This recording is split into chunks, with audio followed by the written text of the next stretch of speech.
facebook.com/WARF radio. Think of Women's Australian Rules Football and just use the capital letters on that, WARF radio, or go to the VFL website and just search for podcasts, and you'll be able to hear that half-hour interview. An interesting chat with Lisa as well, because she's got so much history behind her, including a 2012 premiership at Diamond Creek and playing AFLW for the Western Bulldogs in 2017.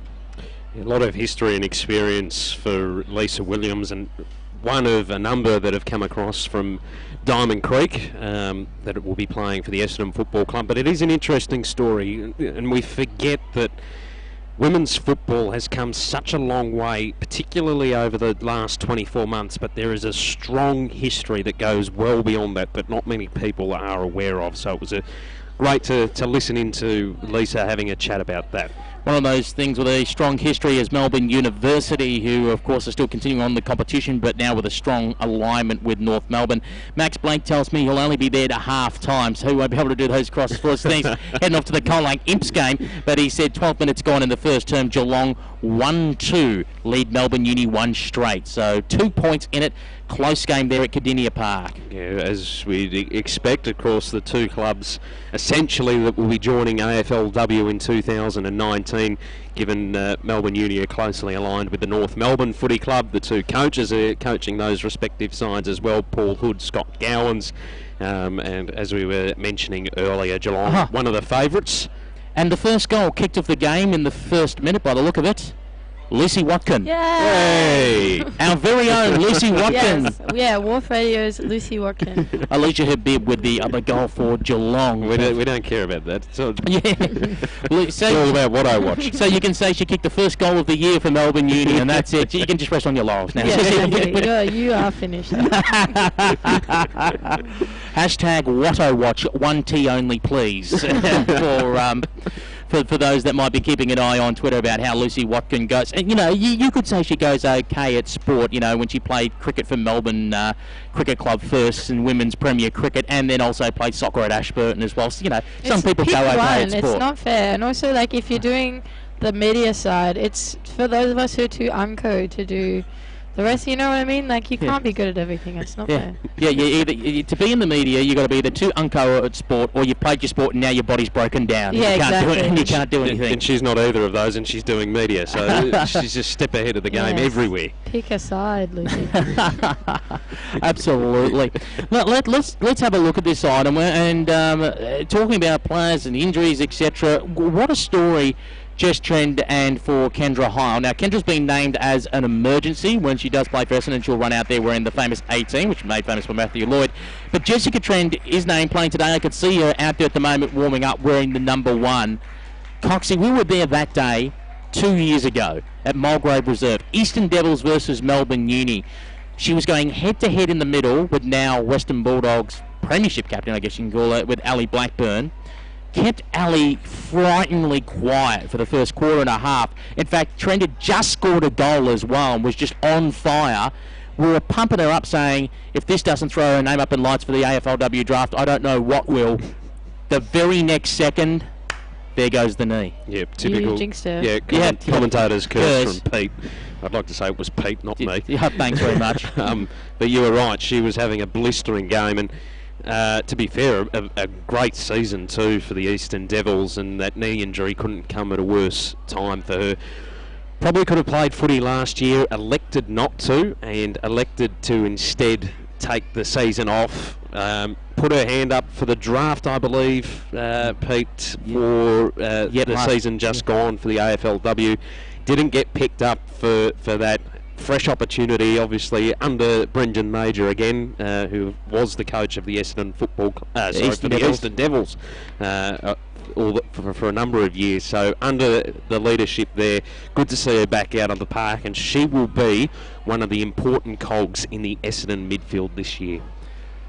As we said, great to see her out there. And when Kendra Heil finally does get out there, she actually played a quarter of a practice match, and everyone got around her and gave her a big hug because she'd actually got out there and managed to finally be out there playing football. It was something like 900 days between games because she did one of her ACLs, got drafted by Collingwood, was coming back, was going to be ready for the season, and in December did her other ACL. which wiped her out of that 2017 season, got delisted, and now is finally back. And when she is finally selected in the side in emergency today, as we said, something like 900 odd days between matches. Yeah, it's incredible. It would be so frustrating, I think, especially like, you know, the dream, I guess, of getting drafted, that would have been realised, and then to kind of, especially your other one, you would have been like, oh, I just feel like you should at least have one good knee. That's why you've got two legs, you know what I mean? But like, yeah, it would be so good for her to come back and finally, I imagine she's feeling maybe not left out today, but kind of like, you know, you're so close to an emergency, like you're almost there. We'll take this very short break on RSN Carnival. When we return on the other side of the break, we'll be joined by the VFL.com.au live video stream and the countdown to the 1 p.m. bounce, Essendon versus Hawthorn. It's the opening round of the Swiss Wellness VFL Women's season for 2018. You're listening to Carnival on digital radio, live streaming around the world, and on the RSN smartphone app. See the listening guide at rsn.net.au. Harp, Whitey and the Breakfast Club. Hope you're having a great weekend. Catch us Monday morning from 6. We will wrap up the A-League Grand Final between the Melbourne Victory and the Newcastle Jets. All the action from round 7 on the AFL with Jimmy Bartell and Rodney Eade. The Supercars for Perth, the NBA playoffs, plenty to talk about. We'll catch you on the Breakfast Club. The Breakfast Club, 6 till 8:30 weekdays on RSN 927. Thanks to the Tab. We love a bet. These cold mornings make it hard work getting everyone up and sorted for the day. So imagine if something had happened and you and the kids were suddenly homeless and out in the weather. It's hard to believe, but that's the reality for thousands of people, just like us. Help the Salvos provide a hot meal and a safe place to stay, then the chance to start a new life. You can give hope where it's needed most. Please give to the Red Shield Appeal at salvos.org.au. Hey guys, I'm Jess and I'm Lisa from the Variety Cares for RAD, recording artists, actors and athletes against drink driving. What does it mean to be a designated driver? It means you're the friend who's agreed not to drink, not the person who's had the least to drink. It's cool to do and it shows you care about your friends. If you screw up just once, then your life changes forever. Face it, the lives are in your hands. So why don't you and your friends take it in turns to be the designated driver when you go out? You'll make the road safer for all of us. It's Adam Mears winning gold. Hey, I'm Adam Mears. Winning gold at the Olympics was an incredible feeling, and having my biggest rival, who I'd just beaten, right up next to me and lift my hand in victory topped off an amazing moment. We'd had our fair share of clashes over the years, but in the end we both respected each other, and that's what really counts in sport. Be gracious in victory and in defeat. To keep your sport inclusive, safe and fair, go to playbytherules.net.au. Join the party at Sandown on Thursday, May 10 from 6:30 for a free night of action and fun. It's greyhound racing like you've never seen it before. 20 speed-style rapid-fire head-to-head matches. And an atmosphere that will have Sandown Park going wild. There'll be a pumping teacher. More champagne bar, brownies, giveaways, fast cash prizes. And a chance to win $30,000 in the Top Dog tipping competition. Join in the fun at Sandown Park Greyhounds on Thursday night, May 10. Details at sandowngreyhounds.com.au. Get back to work. But I am working. What, on your latest Instagram post? I'm lodging a free dial before you dig inquiry online. Visit 1100.com.au to use this free service, or call 1100 during business hours. This is the VFL Women's Match of the Day. On RSN Carnival Digital Radio, the RSN Racing and Sport app, rsn.net.au, and now live video stream via VFL.com.au. Welcome to our VFL Women's Match of the Day, the opening round of the Swiss Wellness VFL Women's season for 2018. Essendon versus Hawthorn at Windy Hill. Peter Holden, Matthew Cox and Nee Felton with you this afternoon. And Coxie, I know you've got the binoculars on having a look around.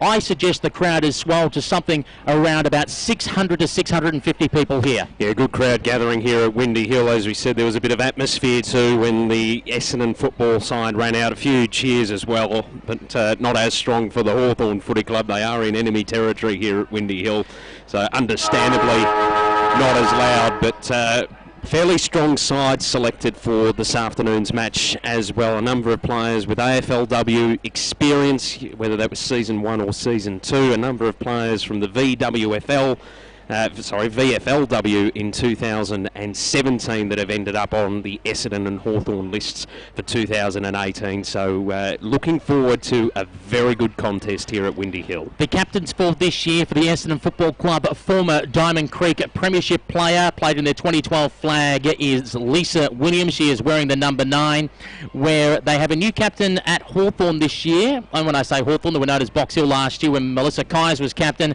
Emma Mackey wearing the number 1 will be their captain for season 2018.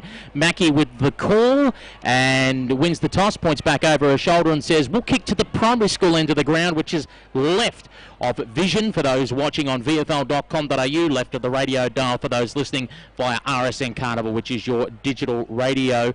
Neve Felton joining us on special comments. Neve, as we've been talking about half a dozen players in each side of AFLW talent that could sway the match either way today. Yeah, I think it'll be hopefully a good even contest, because it isn't it's not like you were saying, it's not heavy on one either side. I think looking at the list, I think the experience of like Pepper Randall, Tex Perkins, and then of course Meg Hutchins will probably put it in favour of Hawthorn. I think the experience that their AFLW or VFLW players have is just a little bit more than what Essendon have, so I reckon maybe you're going for the Hawthorn side to win today. I think I'm going to have to agree with you. I'm going to go with Hawthorn to win by about 3 goals today. I just see that talent.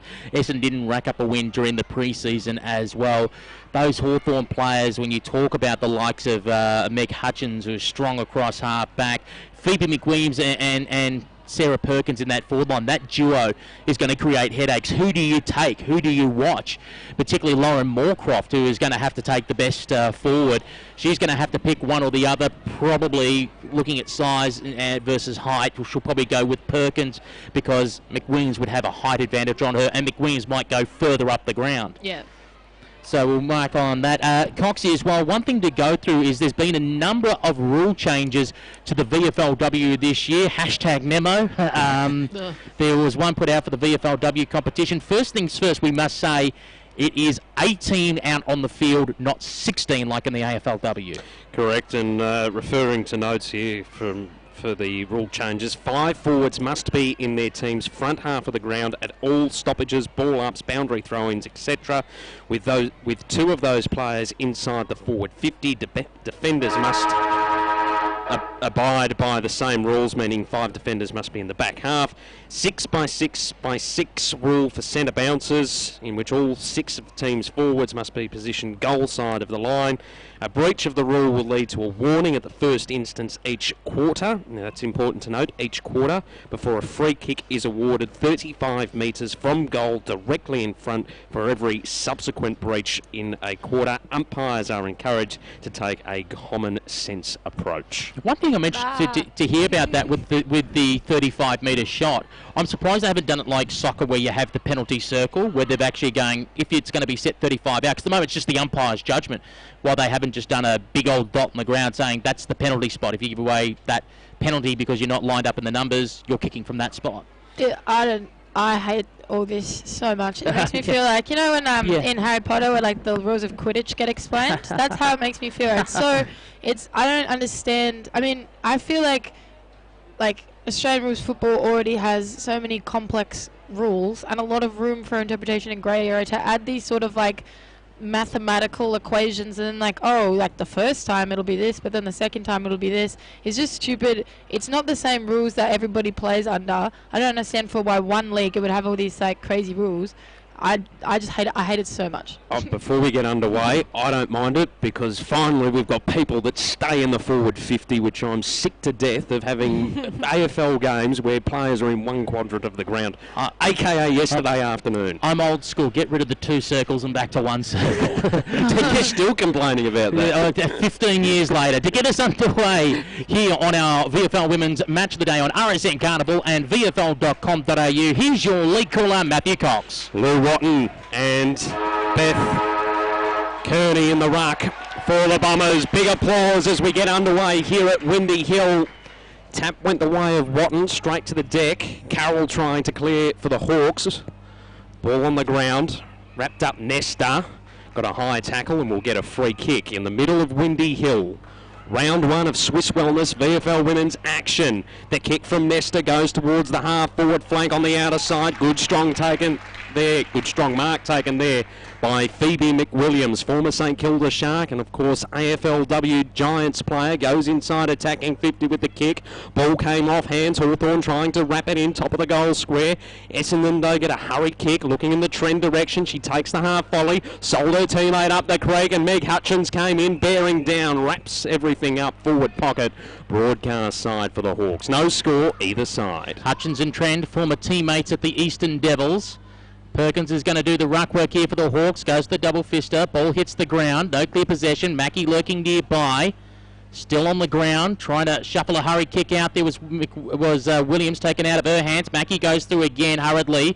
Lost control of the football. McWilliams watches on as a tackle is applied, and the umpire will call for the ball back. 15 metres out from the Hawthorn goal. They're attacking the primary school end of the ground. We're about a minute and a half into the first term here at Windy Hill. Kearney the tap again. Carroll though was mopping up for the Hawks, up against the boundary line, up and under kicked. Doesn't go the distance. Essendon under all sorts of pressure. Hurried kick away from the contest. Bouncing ball towards the boundary line. Watton chasing after it. Keeps it in front of herself. All Essendon numbers though there. They get a hurried kick away from the contest. Ball dribbling along the boundary line. Moreau applies a good hip and shoulder. Hawthorn with the numbers to be out to respond as they kick it up along the boundary line. Good mark taken out wide by Hawthorn, who go inside attacking 50 in the Perkins direction. One bite of the cherry. She brought it in on the second and will have a shot from goal on a tight angle about 20 metres out. Early impressions, Steve Felton? I think Hawthorn definitely looking stronger and more composed, and as well, again, from having AFLW, the skills are that level above than they were last season. And it looks like Moorcroft is lining up on Sarah Perkins in this first term. AFLW Premiership player with Adelaide and former Eastern Devil. Perkins comes in, shot for goal is good. Perkins gets her first in Hawthorn colours, and the Hawks hit the lead, approaching the 3-minute mark of the first term. They are 1-6. Essendon yet to score in this round one match at Windy Hill. RSN Carnival, digital radio, and on the RSN Racing and Sport app, stream live via VFL.com.au. Lining up on the wing here, Pete. Former teammates, Meg Hutchins, Jessica Trend. Interesting to see Hutchins go to the wing. There'd been speculation she'd start at centre half back or even possibly push forward. She used to be a forward many years ago. As the ball is thrown up in the air, Lou Watton wins the tap down. It's taken straight out of the pack for the Hawks by Carroll, who pumps it long inside 50. Morecambe was there for the Bombers, who got one hand on it, brought it to the ground. Hurried little kick away while under pressure by Rebecca Neves. Only got it towards centre half back. Scrappers on for the football though. Nearly taken high. Umpire allows it to go on. Watching on is Mackie. And the umpire is going to call for another ball up. 1-6 Hawthorn. Essendon no score. 3 minutes gone. First term. Just clears the way. Bit of wrestling going on. Up in the air. One down on that occasion by Beth Kearney. Formerly an Eastern Devil as well. Kicked it long towards the hotspot. 20 metres out from goal. Williams lurking near round. Mick Williams goes after the football. She picks it up. P-Mac puts it on the right boot. Has a snap towards the top of the square. Numbers back here with the Bombers. And they'll score it over the boundary line and out of bounds. And that will call for a throw in. The one thing that we're interested to watch today, obviously, is the out of bounds rule. Because we know in the AFL, it's last touch. This one, though, a boundary throw-in. Forward pocket, broadcast side. We've travelled 4 minutes into the first term here on RSN Carnival, digital radio and VFL.com.au. Perkins won the tap down. Hurry kick away from the contest by the Bombers. Moreau got it to Trent. Her kick smothered. Half-back flank, broadcast side. Things are all wrapped up. The umpire coming in to sort it out. There's a very healthy crowd looking around. I reckon it's swelled to nearly 1,000 here. Yeah, it's a very good crowd here at Windy Hill. Contest. Half-back flank. Trend again wrapped up by Hutchins. And the umpire having no choice but to come in and ball it up once again. The Hawks lead 1-6. Essendon yet to score 5 gone in the opening term. Kearney wins the tap down. Mackie tries to burrow the way through, gets the hand pass out quickly to Crockett Grills, who goes towards the hot spot, 35 metres out from goal, bowled over a few players. McWilliams was going to do the shepherding work, did okay. Rebecca Neves goes in there for the Bombers to try and hold it up. Perkins waiting on the outside. Here's a little dribbler along the ground and it will hit the post and register as the Hawks' first minus score of the season. They move to 1-1-7. Essendon yet to score, and we've gone 5.5 minutes in this first term. RSN Carnival Digital Radio, VFL.com.au. This is VFL Women's Football. As the kick goes straight up the corridor, it was risky. Is there a mark taken? No, the umpire said it wasn't done cleanly. It was Williams at the bottom of the pack there for the Bombers. Ball up 40 metres out from goal for Hawthorn. They've done all the attacking so far in this first term. Oh, crashing the contest. There is McDonald, Natalie McDonald for the Essendon. So an emergency coming in to the Essendon side late.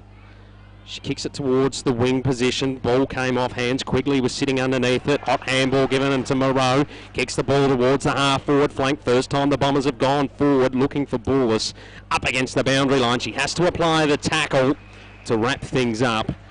Just in front of the scoreboard, which says 1-1-7 in favour of Hawthorn. Nee Felton on special comments. Essendon yet to enter their inside 50, but they're almost about to. Mackie goes up for the football, can't pull it in. Waiting on the bottom of the deck there, it was Bullis fighting hard for the footy. Umpire will call again for a ball up. Clears the way past the seas. 55 metres out from goal. Essendon are attacking towards the Napier Street or railway end of the ground. Going after it and trying to shrug the tackle there was Steph Carroll. And the umpire said she'd stepped over the boundary line before she got her kick away, so we'll call for a ball in. Essendon looking for their first score of season 2018 as we approach the 7-minute mark here of the first term. Wanting to do the ruck work here for the Hawks, brings it down to ground. No one with clean disposal. Again, Bullis is lurking the pack, and the umpire is going to call for another ball. No, pins it. Hot. Says you dragged it in. That's holding the football. Free kick going the way of the Bombers, and it's Tate Mackerel from the GWS Giants, who's been recruited by Essendon for this VFL W season with an absolute flat mongrel punt of a kick. Quick hurried hand pass away, and they're going to clear through Nixon. Here goes high towards the wing. Contest between McWilliams and Hicks. McWilliams able to gather. High kick towards the half-forward flank. Bouncing ball. Everyone missed it. Bombers with the numbers to respond. A risky kick inside defensive 50 now. The race is on. There's an opportunity here for Hawthorn. They overrun the footy. Barker picks it up for the Bombers. Chip kick went nowhere. There'll be a free kick going the way of Essendon and Moorcroft on the bottom of the pack. And I do apologise because I said McDonald was in the side. It was in fact Mackerel that I was referring to earlier. Kick wide. Misses its target again for the Bombers. Good crunching tackle applied by O'Donnell. The umpire says there's a free kick for in the back and a free kick to go the way of Hawthorn. Nesta, half-forward flank broadcast side, goes in the McWilliams direction, went through her fingers, roving the contest was Diet. Kicked it out on the full though, and a free kick to go the way of Essendon, who have been under all sorts of pressure in defensive 50, Neve. Yeah, I think it's just the Hawks are much better at their transition with the play. You can see at the centre bounces, another ruck contest, they're really getting it out quickly and then kicking it straight down the line. You mentioned Diet, who's the 23rd player. That's the new introduction to the VFL Wins, just like the VFL men's competition. The 23rd player can be a player recruited out of the TAC Cup, or it can be a young first-year player that they're wanting to give a go. And I think it's 3 games maximum. That's what it used to be in the VFL competition. They've brought that into VFL Women. Seeing it over the boundary line on that occasion was Beth Kearney, and we'll have a throw-in between centre wing and half-back flank for the Bombers, far side of the ground. Mackerel again, swings around on the right boot, goes towards the wing on the city side of the ground. Great mark pulled in. Bombers now going to attack. Quickly now puts it on the boot, going towards the half-forward flank position. Went to the one-on-one. Game off hands. Umpire still circling. He won't pay holding the ball. He says there was a scrap on for it. And we'll ask for the football back. O'Donnell holding it up there for the Hawks. 50 metres out from the Bombers' goal. Attacking to the right-hand side of screen, the Napier Street end. Ball in dispute. Mackie tries to barge her way through, quickly by hands to Tamara Luke, who went up the wing only for all the Bombers to take an intercept mark. Yeah, and it's through Beth Kearney. who goes inside attacking 50 with the kick. And there'll be a free kick the way of the Bombers. And Quigley to take it, 45 metres out from goal. The former VU Western Spurs player, Quigley, lining up for the Bombers in 2018. Right foot kick, high, top of the goal square. A lot of Hawks underneath the footy, but in front, almost the mark. Not completed by Nelda. Ball wrapped up, they appeal for holding the ball. The umpire is circling, it pops out of the contest in favour of the Hawks. Scrubber kick along the carpet, picked up by the Bombers, who were crunched in the tackle by Papadopoulos. But it was a little too high. And a free kick goes the way of Mackerel, who comes towards the broadcast side, where Danica Pedersen takes the mark for the Bombers, about 35 to 40 metres out. My money too far to score. Be interested to see who tries to create the space and leads into it. So, Pedersen looks fairly confident from this position. Comes in, gets close to the woman on the mark. Not a bad effort. Gonna fall short. Top of the goal square. Ball comes off hands. Hawthorn under pressure. Quigley front spot. Got taken into the turf. Hawks trying to shovel it out. Kick ricochets off a few players. Essendon trying to move it forward. Pedersen again wrapped up. Got a handball released. Williams coming in. Tapped it in front of herself. Handball comes backwards to D'Amato. They come further backwards, the Bombers. Sloppy stuff inside attacking 50 at the moment for them. Hawthorn kicking along the carpet towards the broadcast wing. Keeping it in front of herself as Flanagan got caught and wrapped up. Essendon trying to create something or unable to. We'll get a ball up. Centre wing, broadcast side. 12 minutes gone. First term on special comments, Neve Felton. The Hawks just look a lot more polished in their football skills. Like before, kicking out from the defensive 50, Essendon kicked it down the middle, which I thought was a really interesting thing, and then in their forward 50, their leading patterns are just a little bit off. Barker tries to get a hurry kick away, but it was ricocheted off. Flanagan goes again for the football. Jenna Barker bumps her off of it. The umpire comes in and said it was too high, and that will be a resulting free kick. Olivia Flanagan for Hawthorn goes long and high towards the half-forward flank position. Mick Williams bumped off the ball by Kirby Hicks, who was coming through at the same time. On the deck, fighting in hard, Samara David, trying to fire out a hand pass. Going in again is Barker, who's creating a scrap. Mick Williams comes in and lays a tackle. The umpire blows the whistle and calls for a ball up. 55 metres out for the Hawks goal, going to the primary school end. They lead 1-1-7 to no score over the Bombers, as we've gone nearly 13 minutes into this first term. Hurry kick out of the pack by the Bombers. Umpire says no 15, as it was taken by Dowler, who got mown down. Coming in to lay a tackle to Natasha Hardy, formerly of Sunbury. And the umpire again just circles the pack, circles the wagons, and says, Hayley Bullish, you're going nowhere. Let's call for a ball up, half-forward flank for the Hawks. In the ruck contest, we've got Luke and Nalda, who won the tap down for the Bombers. All just being shovelled along the carpet. Eventually, Essendon able to clear, but the mark is taken by Nixon. Centre wing broadcast side, and there will be a penalty applied for encroaching the mark. So Ebony Nixon, it's a 50-metre penalty. We'll bring her inside attacking 50. Just waiting for the ball to be retrieved. 13 and a half minutes gone, first term. 1-1-7 Hawthorn. Essendon yet to score. The handball given off quickly to Meg Hutchins, who loads up from 45 metres out. The former Collingwood player gets Hawthorn second. They moved to 2-1-13. Essendon yet to score. 14 gone. Opening turn here on RSN Carnival Digital Radio and the video live stream, VFL.com.au. Neve Felton. Yeah, you could just see that happening. I mean, Meg Hutchinson is known as one of the biggest kicks in women's footy, and to have her lurking around the back of whoever is taking the kick, I think is. I mean, I know it's early stages for Essendon, but they've got to know that a player like that is probably going to take that chance. Umpire throws the ball up in the middle of the ground. One out by Lou Watton. Put it straight down the throat of Olivia Flanagan, who goes for a run. Delivers inside 50 with a fingertip, but they couldn't hold on to it. Spilled free, though. Swinging around onto it for the Hawks. They couldn't get a hurry kick away. I think it might have been Rosie Dillon. The ball is over the boundary line and out of bounds. Pardon me, was Diet, the 23rd player. I was looking for that 26. And we'll have a throw-in 30 metres out from goal. Claire Dyatt, the 23rd player for Hawthorn. Lauren Caruso, wearing the 15, is the 23rd player for Essendon. As the ball is thrown back into play, Perkins tries to do the ruck work, does a little bit of body work there. Barker on the ground.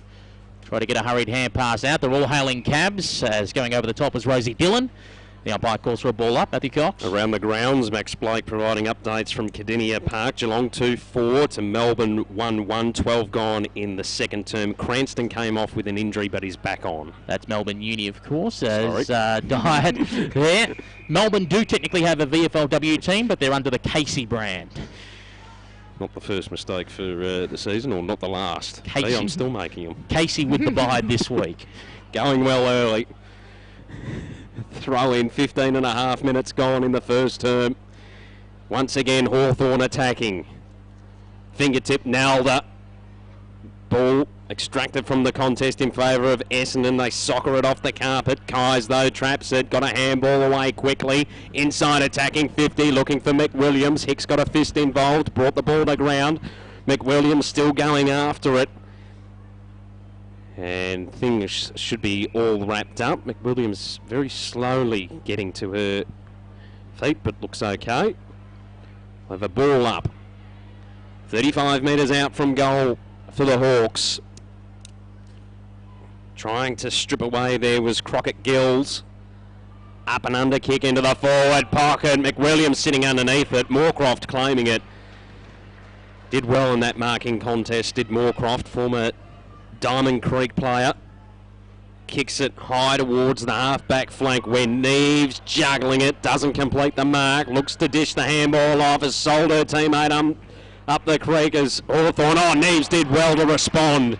Gets a clearing kick outside defensive 50, but it's all Hawthorn sitting underneath it. And taking a mark is Van Dyke, who has the football and now puts it out towards the wing on the City side of the ground. Sold a nice little bit of candy there and then gave off the hand pass to Papadopoulos. Papadopoulos goes short towards the half-forward flank. Hawks setting themselves up well. Kai's calling for the football. Had to go on the one-on-one. Ball hit the ground. Trying to charge her way through. There is Ponta. Lost possession of the football. Half back here for the Bombers. City side flank. And the umpire says it's all trapped up, and I'm going to call for a ball up. On the bottom of the deck there is Alexandra Morecambe. So 17 minutes gone in this first term. 13-point lead to the Hawks. Essendon yet to hit the scoreboard. Hurry kick out of the pack. Was looking in the direction of Perkins. Was cut off. They tried to go for a kick off the ground instead of trying to commit to the football. Now, is the umpire going to pin the throw? No, he has put out a free kick. It was a player on the ground. It was too high. And it will be a Hawthorn shot on goal from 35 metres out. On special comments, Steve Felton. There's 5 Essendon players waiting to get on the field, including captain Lisa Williams, and it's not happening because all the players been on the other side. I know, they look like they're waiting for a bus. Yeah, it's weird. I've never seen so many players waiting in the bench. As it's a Sunday, you're going to be waiting there for an hour. As in comes Dyatt, 23rd player for the Hawks. Left boot kick. Bit of a hook on it, and it'll be away to the right-hand side for a minor score. 2-2-14 Hawthorn. Essendon yet to score. We've gone 18 and a half minutes in the first term on RSN Carnival, digital radio, and on VFL.com.au. Need to hit up a target here. Moorcroft goes into the back pocket out of sight. And they quickly get in the direction of Hicks. Just slipped through her fingers. Might have been a high tackle. The umpire calls play on. Hot handball from Trend over the top to Gold. Kicks it towards the half-forward flank on the outer side. Pedersen after it, trying to keep the ball in front of herself under pressure. Hawthorn get a clearing handball to Carroll, who was taken into the turf. Umpire hovering. We should get a ball up. Attacking side of the wing for Essendon. A little better movement there, Neve. Yeah, for sure. I think they're going to have to move quickly, though, with this if they want to be able to score in this quarter. Ball up in the air. Hurry kick away only for Bullis to get a hand in there. Spoiled it and then got the ball back. Bullis swings around on the boot, but only go as far as Dowler. Alison Dowler with the ball, defensive side of centre, City side of the ground. Oh, dangerous kick, was looking for Kais, went over her head. O'Donnell at the back, tapped it lovely to Kais. The former Hawks captain then got on the left boot, went towards the wing, broadcast side, trying to run onto the pill if she can control it. There is Flanagan, does well, gets away from Neves. Flanagan long with the kick, perfect. Spotting up Samara David. David played on, nearly got crunch. Perkins! Sarah Perkins had her name written all over that pill, took a clean grab 40 metres out on a slight angle. Special comments from Neve Felton. Yeah, that's her second big contested mark, and so should be taking this one on the siren over there. As we do in VFL W, play straight 20-minute quarters. Sarah Perkins, we know we've seen her kick a torpedo about 70 metres at Mulgrave Reserve. It'll be interesting to see how she goes here at Windy Hill. Not much of a breeze actually to speak about, from about 42 metres out on a slight angle. Perkins, bit of a flat kick, and it's just to the left-hand side of the goalpost and will register as a minus score. So quarter time here at Windy Hill on RSN Carnival Digital Radio and on the VFL.com.au stream. Essendon 2-3-15, pardon me, Hawthorn 2-3-15, Essendon yet to score. Getting a bit excited there for the Bombers, they haven't had the scoreboard. Hawks by 15 points. Neve Felton, some of your better players from that first term. I think Sarah Perkins has been a massive presence down forward. She's looking ready to go. Meg Hutchins, obviously, kicking a goal, but also watching her around the ground. She's covering a lot of area, and I imagine barking a lot of instructions nicely to her teammates. I suppose one player I was looking forward to see from Hawthorn was Pepper Randall, but the ball just hasn't been down there for her to really show us much.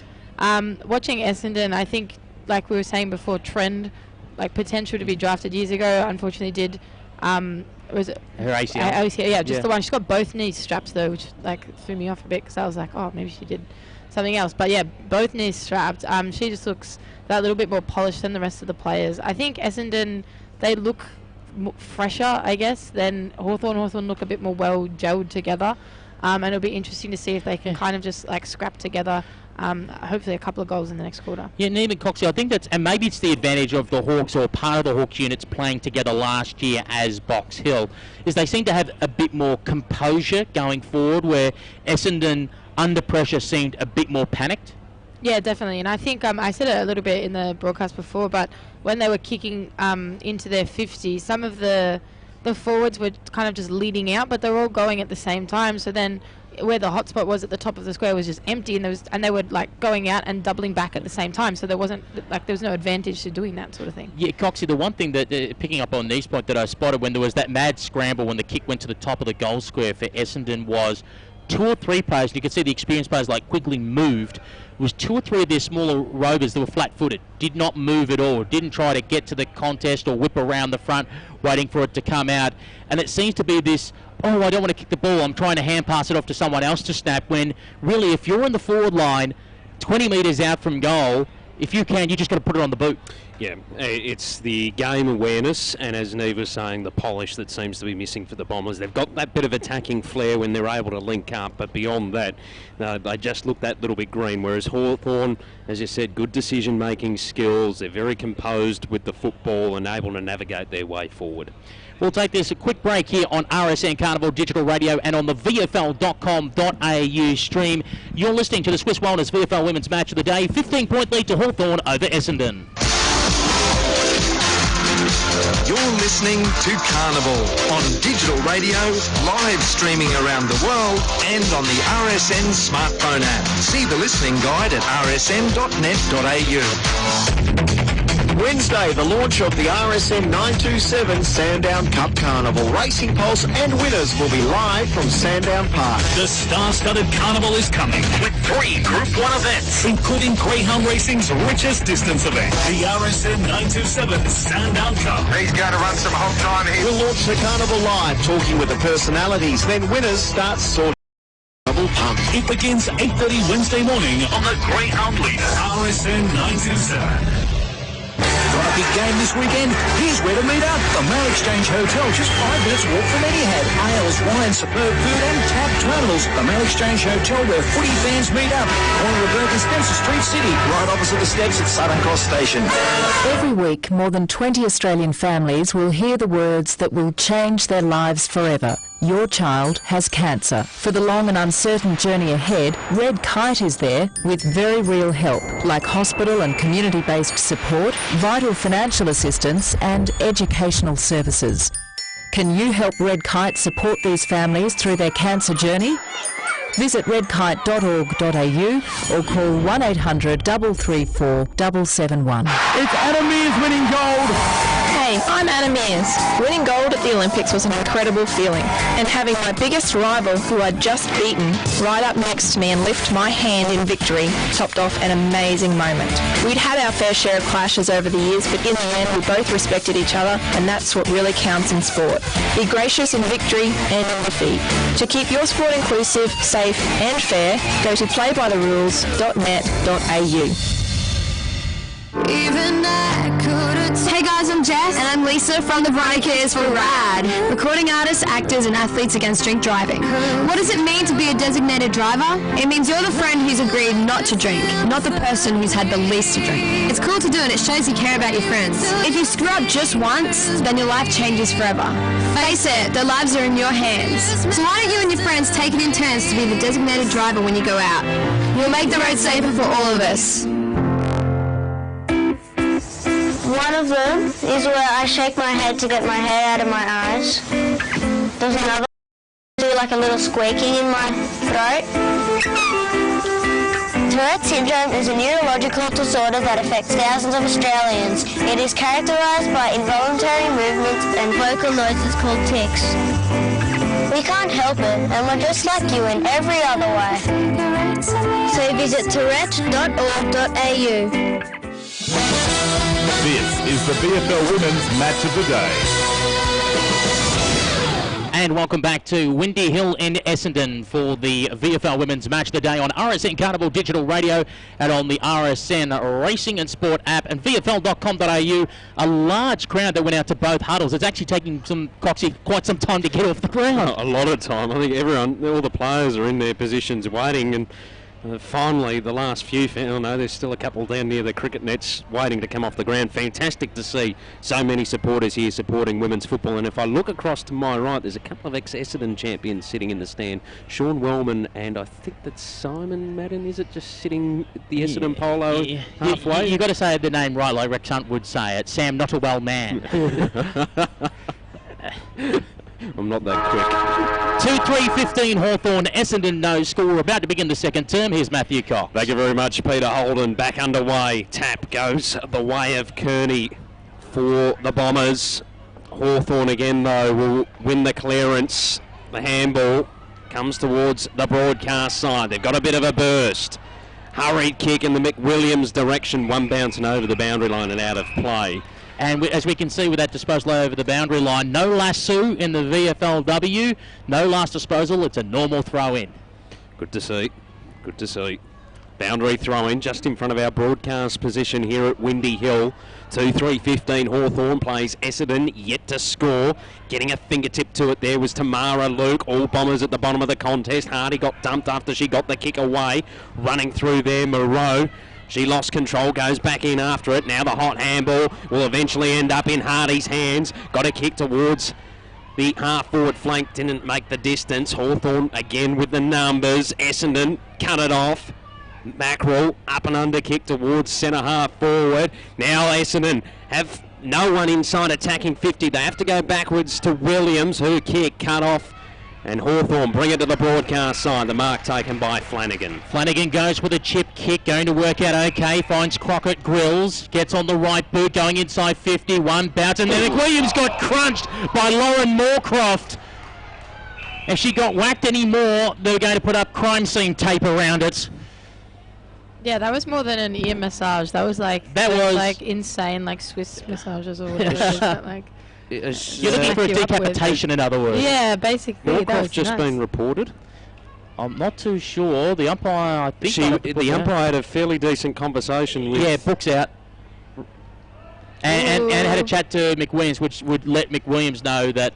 Yeah, she's been reported. Yeah, reported for the whack. I'm not sure. Actually, I mean, it didn't look overly malicious. It just looked extremely clumsy and forceful. Cameraman would have had a good shot of it.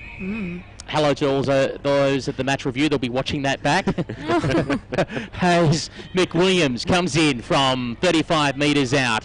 Gets on the right boot. It's going to fall short. Top of the square. Late charge at the pack from Watton. Ball came to the ground. Flanagan lurking nearby. They're hailing cabs. In goes Jessica Trent. Can't extract the football. McWilliams had it momentarily. Then got sat on. Trying to get it out of the pack. There's Hardy. The umpire blows the whistle and will call for a ball up. Top of the goal square. Hawks attacking to the Napier Street end. And they lead by 15 points, early stages, second term. Ball up, top of the goal square. Quick clearing kick from Borlas, goes straight down the throat of Papadopoulos. 35 metres out, she's going short into the pocket where Meg Hutchins takes the mark. 45-degree angle. Neve, how do you rate her chances from here? Oh, maybe... I give it the benefit of the doubt, maybe like 67%. Very accurate there from Neve Felton. Thank you. All these new stats, I've got to start up in my game too. I'm just going to say it's going to go straight through the middle. Hutchins comes in with the kick, going to fall just short, came off hands, and comes through for a minus score. No, it hit the post well before that. Hawks fans going up in celebration, but unfortunately didn't count. 2-4-16 Hawthorn. Essendon yet to score. We've gone 3 minutes in the second term here on RSN Carnival Digital Radio and VFL.com.au. Looking around, Moorcroft is calling for players to come towards her. Instead just has to go long. Goes to a 2-on-2 contest. Front posse there. And had the hands to it was Luke, who brought it down, squeezed out the side using Steph Carroll. Good tackle laid on. And the umpire says holding the ball by Caruso, the 23rd player for Essendon. On Caruso with the footy, 35 metres out from defensive goal. Looking straight down the central corridor. Now looks towards her right. And a short little kick, mark taken. And there might be McFadden there. Umpire's blown the whistle and said encroaching over the mark, 50-metre penalty for the Bombers, and they'll get marched up the ground. It's the second time that's happened today as well, so those little discipline things. In fact, it's Alexia Madden, pardon me, who, Alexia, when not playing for Essendon, is a captain of Fitzroy ACU in the VAFA competition. Madden, long, up the wing. Went over the head of several players, and a mark taken in the end, unless they paid it for a push in the back. Yes, they have. Going up for it was Van Dyke, but it was her teammate that got into the back, I think, of Anwell. And Jessica Anwell have the resulting free kick, centre wing position, her side down by 16 points, 4.5 minutes gone in the second term. Need to hit up a target here. Essendon, high ball towards centre half forward. Ball came off hands. Hawthorn trying to wrap it up just inside defensive 50. Hardy at the bottom of the back, got taken out by Randall. Quick handball away. They looking here for Dowler. Dangerous opportunity. Pedersen, shot on goal, sprays it to the right-hand side. And the Hawthorn player still in a bit of trouble. That was a fair bump. Is that one another one for Mr. P, as the Outer Sanctum calls him? She's still flat on her back. That was a good old I mean, I haven't seen the replay, obviously, but that looked like a good old shirt front, just completely ironed out. And trainers are attending. Are they going to stop the clock here? Pedersen with a Petters break stop, by the look of it. 2-4-16 Hawthorn. One straight Essendon, 5.5 minutes gone. We didn't mention the goal kickers at quarter time. Meg Hutchins with one and Sarah Perkins with the other so far. Max Blake says he's staying at the ground at Cardinia Park to the end, so we might at halftime get a 3/4 time update from him in that match there. It's a low scoring one. I think it's 2-6 to 1 straight there, so not a big lead to Geelong in that game by a long stretch. Dowler coming from the ground, just holding her rib cage. So I don't know whether she's winded or something more sinister. As the ball comes back into play for Hawthorn. High kick towards the wing. Williams chasing after it. Meg Hutchins on her hammer, just tapped it in front of herself, close to the boundary line. Sends the handball back inboard. Hawthorn get a kick towards the half forward flank. Couple of Essendon players needed to talk in the contest. They're able to wrap things up here. Nelda applying the tackle. Ball spills free in the ballless direction. She just kicked it away in hope, and the umpire's going to say, well, he did that intentionally. And a free kick to go the way of Hawthorn. Meg Hutchins coming in to take the kick. Just attacking side of the wing, outer side, in front of the Bowls Club here at Windy Hill. On special comments, Neve Felton. Yeah, I think Essendon are looking a bit more switched on, but they're just, unfortunately, that shot that Pedersen had before, completely sprayed and then giving away 50s as well. Hutchins' kick came off hands, taken by Mackey, who has a shot at an empty goal square. One bounce and away to the right, and will register as a minus score 2-5-17 Hawthorn. Essendon yet to score. 7 minutes gone in. Essendon one behind. 7 minutes gone in his second term. Score from Cardinia Park, 2-6-18 to 1-1-7 Geelong over Melbourne Uni. Habib and Jansen, the goal scorers for Geelong. Watkin, the goal scorer for Melbourne Uni. Kick out of defence, only as far as their own half back line. Essendon, they're struggling there, giving one away for too high on Lou Watton. That's an effort with Watton, I think, being the tallest player out there. Gave away a hand pass. Hutchins on the right boot. Perkins! The names linking up there. The Eastern Devils Mafia. Watton, Hutchins, Perkins. All former Eastern Devils champions now playing at Hawthorn. And the frightening thing, Neve, is 2 to 3 seconds before it happened, you knew it was going to Yeah, Big again. Tex. Yeah, exactly. Well, and as well, Meg Hutchins hanging around the back, taking the kick, delivering it in, and then Perko is so strong on the lead, it was bound to happen. She's a cult hero. She's looking for her second. 30 metres out. Perkins got the distance, got the height, don't have the accuracy. Pushed it to the right. Hawthorn 2-6-18. Essendon 1 behind. 8 minutes gone. Second term football. RSN Carnival Digital Radio and VFL.com.au. Moorcroft goes short to Neves. Every time you say that, I'm like, what? Balls towards the half-back flank out of side. Taken here by McFadden. Kicks it towards the centre wing. Just over the top of the contest. Hardy and Gold sitting underneath it. Gold's trying to get it moving forward. They keep pressuring the ball forward. Quigley, handball went nowhere. Williams goes in, scoops it out. Lou Watton bending down a long way to pick that ball up. Got dished the handball out wide for the Hawks. You get a bit of movement on the outer wing. The captain, Mackie, goes down the line. A little too wide, though, in the McWilliams direction. It's out on the full. Free kick to go the way of Kirby Hicks, another former Creekers player donning the sash in 2018. Hicks plays on the left boot, long and high. And a mark taken by Beth Kearney. Has the pill. Gets on the left boot. It's a short little kick. Works out okay. Spots up her teammate. Morecambe now goes inside 50 with their kick. Had to be good. It was a finger tipper. But Nelda managed to pull it in. Wants to give up the hand pass. Oh, hand pass into her own teammate's back. Oh, my goodness gracious me. And the Hawks will come out of defence. What on earth was she thinking? Nonetheless, Perkins ducked out of a tackle brilliantly. Went to the Selwood School. Tried to get a hurry left boot away. Neves got in there. Did the smothering work. Went back in for the football. Perkins wrestles for it again. And will call for a ball up with the crowd clapping loudly on the boundary line. Great footy here at the moment. Not quite great footy for Essendon inside their forward 50. They're 1 behind. Hawthorn 2 straight. It's Hawthorn 2-6-18. Get the words out. Not great commentary either. And ball, centre wing, broadcast side. Goes inside, attacking 50. Ball off McWilliams' hands. David got crunched into the turf. The umpire calls play on. Crockett grills. Quick up and under kick. McFadden in the back pocket. Quick kick away. Open space. Meg Hutchins closing in. Danced her way through traffic. Kick partially smothered. Opportunity for Essendon to try and rebound out a defensive 50. Caruso's under all sorts of pressure on half-back. Releases the handball. Essendon get a kick towards the centre wing. Outer side. And now the ball is trapped in. Sitting it over the top is Valerie Moreau, who of course played for the Eastern Devils, but also hails from Canada, Pete. And the Montreal Angels in the AFL Quebec competition. As the ball is on the city side wing. Bullers try to get the hurried ball out of the pack. Now here's the clearing kick. Over the head of a few players there. Waiting out the back though for the Hawks, and swooping around was Nixon. The president goes towards the half forward flank. Mark taken by Samara David. In front of the scoreboard here, which has a 17-point lead to the Hawks. Gets going now. Wants to try and go inside 50 with the kick. McWilliams takes it right on the paint. Half forward flank, city side of the ground. Long and high. Perkins waiting at the back off two Bombers' hands. Hit the ground. Perkins tried to pick it up again. Made a go of a contest. Great tackle being laid on there for the Dons by Caruso.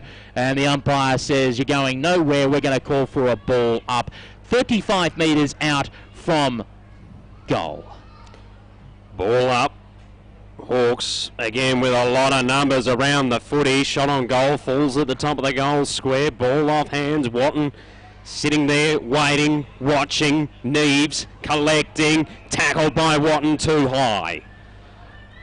Free kick to go the way of Rebecca Neves. On special comments is Neve Felton. Thank you. No, yeah, every single time it's like, Neve's got the ball. I'm like, what? What did I do? As the ball goes in the Williams direction through her fingers. Still an opportunity for the Bombers on the half-back flank broadcast side. Tackle is applied. And we should get a ball up. Player just getting off the bottom of the pack is Caruso, who's been impressive for the Bombers as the 23rd player so far. We've gone almost 13 minutes in the second term. 2-6-18 plays one behind in favour of the Hawks. Bullis taps it forward for the Bombers. Moreau goes in again after it. She's all wrapped up. Umpire says, give it to me, ball it up. Right in front of our broadcast position here at Windy Hill on RSN Carnival Digital Radio and the VFL live stream, vfl.com.au. Here's Peter Holden. Umpire throws the ball up in the air, going up uncontested. Nailed it there. Ball hit the ground. Bullis goes charging after the football, knocks over a Hawks opponent, and she gets ridden into the ground, and the umpire says, we'll call for a ball back. One thing that'll be interesting to see is that if Moorcroft does get outed by the match review for a little clip on Mick Williams, if that means Hetherington will come into the side sooner for the Bombers to play that key vital role at full back. As watching over the top of the pack there is Diet. Ball squeezed out. Lou Watton beaten out on that occasion. Just kicking the ball along the ground there is Flanagan and finds the boundary line. Umpire says not deliberate. We'll throw it in on special comments. Neve Felton. Yeah, I don't think that was deliberate. There was one of the Essendon players, I think, put up her hand to take that free kick, but not to be. Umpire throws it in, 45 metres out for the Hawks goal, going to the Napier Street end. Trying to put it on the boot quickly, Steph Carroll. Oh, McWilliams! They call it PMAC, a veteran of more than 10 years at the St Kilda Sharks. Most may know her as a forward of 2 years of the GWS Giants. Now, of course, donning the Hawthorn colours for this VFLW season. At the 14.5-minute mark, looking to extend the lead out to 23 points. Tight angle in front of the grandstand. Stays outright. No breeze to speak of, so it won't push back and will be a minor score. 2-7-19 Hawthorn. Essendon one behind. Nearly 15 minutes gone. Second term action on VFL. She took the mark. So it brings them, well, it's a good 50. Very good 50. For Ponta in the middle of Windy Hill. Goes towards the half-forward flank. Good grab. Taken out wide by Jess Trend. Her first game of senior footy in 18 months, roughly. Longer than that, I think. Jessica Trend, former Eastern Devils player, got close to the woman on the mark. Goes into the pocket. Hawthorn composed in defence. Take the mark, play on, bring it to the broadcast side. Bouncing football, they gather. Handball comes inboard. Hot handballs, half back flank. Broadcast side, good punch there by Neves. Brought the ball to ground. Flanagan tries to get it away now. Perkins, centre wing, broadcast side. Got bumped over the boundary line and out of play by Madden. We'll get a boundary throw in. The crowd's fired up because Perkins then went back and had a crack then at Barker. And there's a bit of push and shove. Oh, the crowd are loving this. 2-7-19 to one behind. Hawthorn lead. 3 minutes remaining in the quarter. Out the back by Kearney. Trend went for the hurried hand pass. Hawks intercept. Doesn't go too far. Oh, Butterfinger's job there by Morecambe. Couldn't hang on to it. Crockett Grills tries to spin her way through. She is immediately caught and the umpire will call for a ball up. Special comments, Neve Felton. Yeah, I think Morecambe was just trying to get too much momentum up to kind of run through her opponent and end up leaving the ball behind. Ball is thrown up 55 metres out for the Hawks goal. That's a bit clumsy in the right, but the umpire says it's a shepherding in that. It'll be against the Hawks player in Luke and it'll be going the way of Beth Kearney. So Kearney with the football. She has it at half-back flank. Spearing kick works out okay. Leading forward is Quigley. Alexandra Quigley played her junior footy at Sunbury. senior women's football at the VU Essendon Spurs. There's a little nudge in the back. The umpire said no, play on. Nesta had it momentarily. In goes the player and getting stripped of the ball, and Valerie Moreau going into the fight for it to Matteo. Couldn't quite squeeze it out over the top, Papadopoulos. And the umpire again calls for a ball up, but there's a little bit of niggle in that contest. At the moment, it's an 18-point lead to Hawthorn over Essendon. Attacking side of the broadcast wing favouring the Bombers. They need a goal before half-time. They get a hurry kick towards the half-forward flank. Good grab taken there by Simone Nelder. 50 metres out from goal, probably too far out. Dishes the handball off. Ponta sends it inside, attacking 50. Ball comes off hands. Trend dishes the handball over the top to Quigley. A dinky little kick at the top of the goal square was intercepted, and Hawthorn able to rebound. Another risky kick turned over. Nelder at the half-forward flank broadcast side. Her handball smothered. Player taken into the turf. There'll be a free kick. The line in the sand, get it? Poor tackle applied there by Essendon. Hawthorn with the free kick, half-back flank broadcast side. Oh dear, just earlier with the Quigley shot, you just thought when they finally figured things out, bit of a worm burner let them down, and Tamara Luke now takes it for the Hawks, half-back flank. Less than a minute to go before half-time. High finger-breaking kick, mark taken there for the Hawks. Swinging on to that is Gilda, formerly the St Kilda Sharks, played at Box Hill last year. Now kicks inside 50. Front posse there for Moorcroft, had to fight hard. Naki tries to wrap her up. Watton watches on. And the umpire says we'll call for a ball up. 45 metres out from goal. 30 seconds remaining in the half. You don't think Essendon can get a score from here, but the Hawks possibly could. Watton wins out in the contest. Ball hit the ground. Hardy was there as well. Hurry kick out by the Bombers towards the wing position.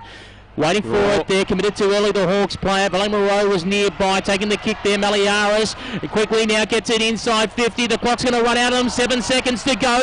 Ball spills. Going forward is Nelda. Couldn't hang on. The Hawks managed to get numbers back there in time. Dowler, and that's the siren for half-time.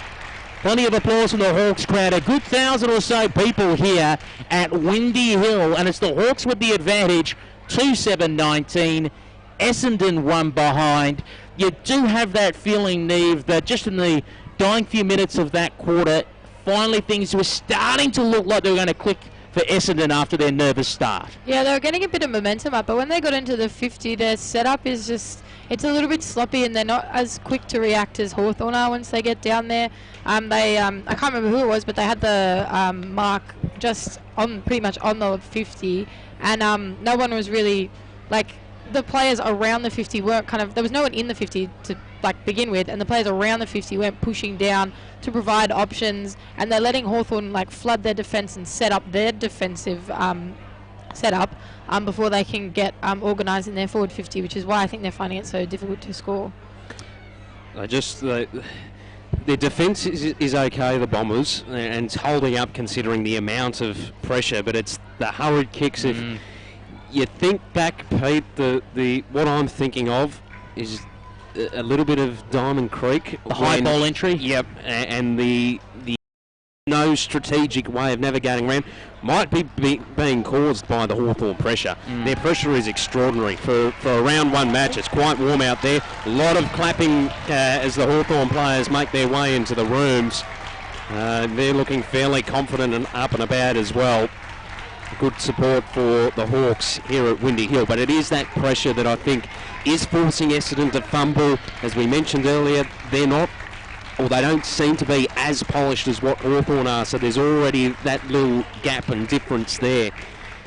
The only thing in Essendon's favour, though, is when they do click and that transition off half-back, they do link up, they look like they've got that bit of flair and that little bit of extra pace that can get them away from Hawthorn. They just need to link up. Kind of reminds me a little bit in a way of Melbourne Uni, where it wasn't a great back line, but it was functional. They could move the ball with speed, But before they had Mo Hope there, before they had Jess Anderson who came there, they had a very dysfunctional forward line. They had no one as a permanent forward. They had Yoda there for a little while, but she was getting on an age. Hi, Burnsy, if you're listening. But when she wasn't, fit and couldn't play, if she had an injury, there was no permanent forward there. They tried Lou Stevenson for a while. They even tried Caitlin Ashmore for a while at full forward. And I'm getting the same feeling, Nee, for Essendon. Maybe the only time they looked dangerous was when Quigley put herself into position, gave them a target to go to, and Trend, through her experience, tried to get to the front of the pack to say, right, this is going to spill. I'm going to be first onto this. That's probably the only time they looked like there was some structure. Because the other times I see them go in there, I look at it going, who's the leading forward? Who's the tall target? I can't see anyone that stands out saying, give me the ball. Yeah, it just doesn't look very cohesive or organised, to be honest. Like, there's just, like you're saying, there's nobody kind of presenting. And it allows, Hawthorn to just get back, be like, all right, cool, we're just going to cover them off. Essendon end up having to just kick it in hope, and then Hawthorn are there to mop it up and bring it back forward for them. The only other player besides Quigley I could see doing something in the forward line is Rebecca Nees, but she has a job up the ground anyway watching Flanagan, so you can't rob Peter to pay Paul there. No, and that's what Essendon's missing, that forward line structure, as you said. There's no key target up there, whereas down the other end you've got McWilliams and Perkins constantly presenting themselves up towards the ball. Even if they're not clunking it, they're making a contest and they're trapping it inside, attacking 50. Essendon aren't able to do the same thing, and it is way too easy for Hawthorn to bring the ball out of defence. Just before we hit that half-time break, we hope on the other side of half-time to make a call via Facebook or phone to try and get Max Blake to give us some details of what's happening down at Cardinia Park between Geelong and Melbourne Uni. But what do the goal kickers look like at half-time? No goals in that second term, so they remain the same as the first. Meg Hutchins and Sarah Perkins, the former Devils players and also players with AFLW experience, are the two goal kickers at half-time. 2-7-19 Hawthorn leading Essendon just the minus score at half-time here at Windy Hill, Pete. We'll take this opportunity to take a break. We'll be back shortly here on RSN Carnival Digital Radio and VFL.com.au. You're listening to Carnival on digital radio, live streaming around the world and on the RSN smartphone app. See the listening guide at rsn.net.au. Join the party at Sandown on Thursday, May 10 from 6:30 for a free night of action and fun. It's greyhound racing like you've never seen it before. 20 speed-style rapid-fire head-to-head matches. And an atmosphere that will have Sandown Park going wild. There'll be a pumping teacher. More champagne bar, brownies, giveaways, fast cash prizes. And a chance to win $30,000 in the Top Dog Tipping Competition. Join in the fun at Sandown Park Greyhounds on Thursday night, May 10. Details at sandowngreyhounds.com.au. Every week, more than 20 Australian families will hear the words that will change their lives forever. Your child has cancer. For the long and uncertain journey ahead, Red Kite is there with very real help, like hospital and community-based support, vital financial assistance and educational services. Can you help Red Kite support these families through their cancer journey? Visit redkite.org.au or call 1800 334 771. It's Anna Mears winning gold. Hey, I'm Anna Mears. Winning gold at the Olympics was an incredible feeling, and having my biggest rival, who I'd just beaten, right up next to me and lift my hand in victory topped off an amazing moment. We'd had our fair share of clashes over the years, but in the end we both respected each other, and that's what really counts in sport. Be gracious in victory and in defeat. To keep your sport inclusive, safe and fair, go to playbytherules.net.au. The Sporting Globe Bar and Grill is your home for NBA playoffs and finals. Brought to you by Coors. Get courtside at your nearest venue and you could win a trip for two to the 2018 NBA playoffs valued at $20,000. Simply purchase an $8 pint of Coors or limited Coors NBA team can at any Sporting Globe venue to go in the draw. Don't just watch the NBA playoffs. Feel the atmosphere with all the action on over 50 screens in 11 great locations. It's more than a sports bar. It's the Sporting Globe. For details, head to sportingglobe.com.au. This is Jason Bonington. A good horse sets you up for a Saturday at the races. yourself a good home. The team rides in every Saturday morning from 10:30. We have got a very, very special guest this morning. We argue over form, talk with a few of the day's stars, and uncover the nuggets that could turn a profit on the punters. Lindsay Park runners over the line. They're probably the stable I'm keenest on. Jason Bonington, Matt Welsh, and the Tab's Nick Quinn rolling right up to the racing on a good horse. 10:30 Saturday mornings on RSN 927. Get back to work. But I am working. What, on your latest Instagram post? I'm lodging a free dial before you dig inquiry online. Visit 1100.com.au to use this free service, or call 1100 during business hours. Behind bathroom tiles, under vinyl floor covering and carpets. You might not know it, but homes built or renovated before 1987 may contain asbestos.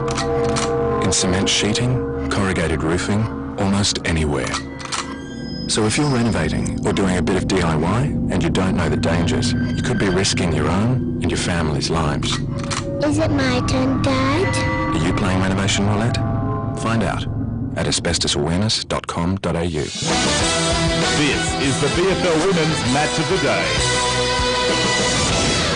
Indeed, this is the VFL Women's Match of the Day on RSN Carnival Digital Radio and on the RSN Racing and Sport app via rsn.net.au. And today we've teamed up for the video stream with VFL.com.au. You can watch that live. Or, of course, if you're driving along and hearing it on the radio, you can watch it back later. Just go to YouTube and search for VFL Women's and you'll be able to see the Essendon versus Hawthorn game, because the great thing about YouTube is it's just about there forever. So you can watch that free of charge. Peter Holton, Matthew Cox and Neve Felton with you today on commentary. If you've just joined us, the score at half-time. 2-7-19 Hawthorn, Essendon one behind. Crowd unofficially, from my guess, somewhere in the vicinity of 1,000 to 1,100. Yeah, it's great to see that there are so many people here. Beautiful day at Windy Hill. Non-Windy Hill, because there's not a breath of wind here, which is making it very good for football, but it is quite warm too, which I think will begin to tire a few players. Round one, we always see it become desperate and frenetic in the final term as players start to fatigue, but it's a weird game, isn't it? Because I think that second term was a little more even in terms of just ball movement in general. Hawthorn are winning quite comfortably on the scoreboard, and Essendon, as we've mentioned a couple of times already, Pete, they just don't have that polish of execution that Hawthorn do to be able to transition off the defensive line through the midfield and into attacking 50. Indeed, and as we were mentioning earlier, we're trying to get Max Blake on the line. He doesn't know how to answer Facebook Messenger. Not the most tech-savvy person in the world there, Maxie, but he has told me that the Cats are dominating in this third term against Melbourne Uni.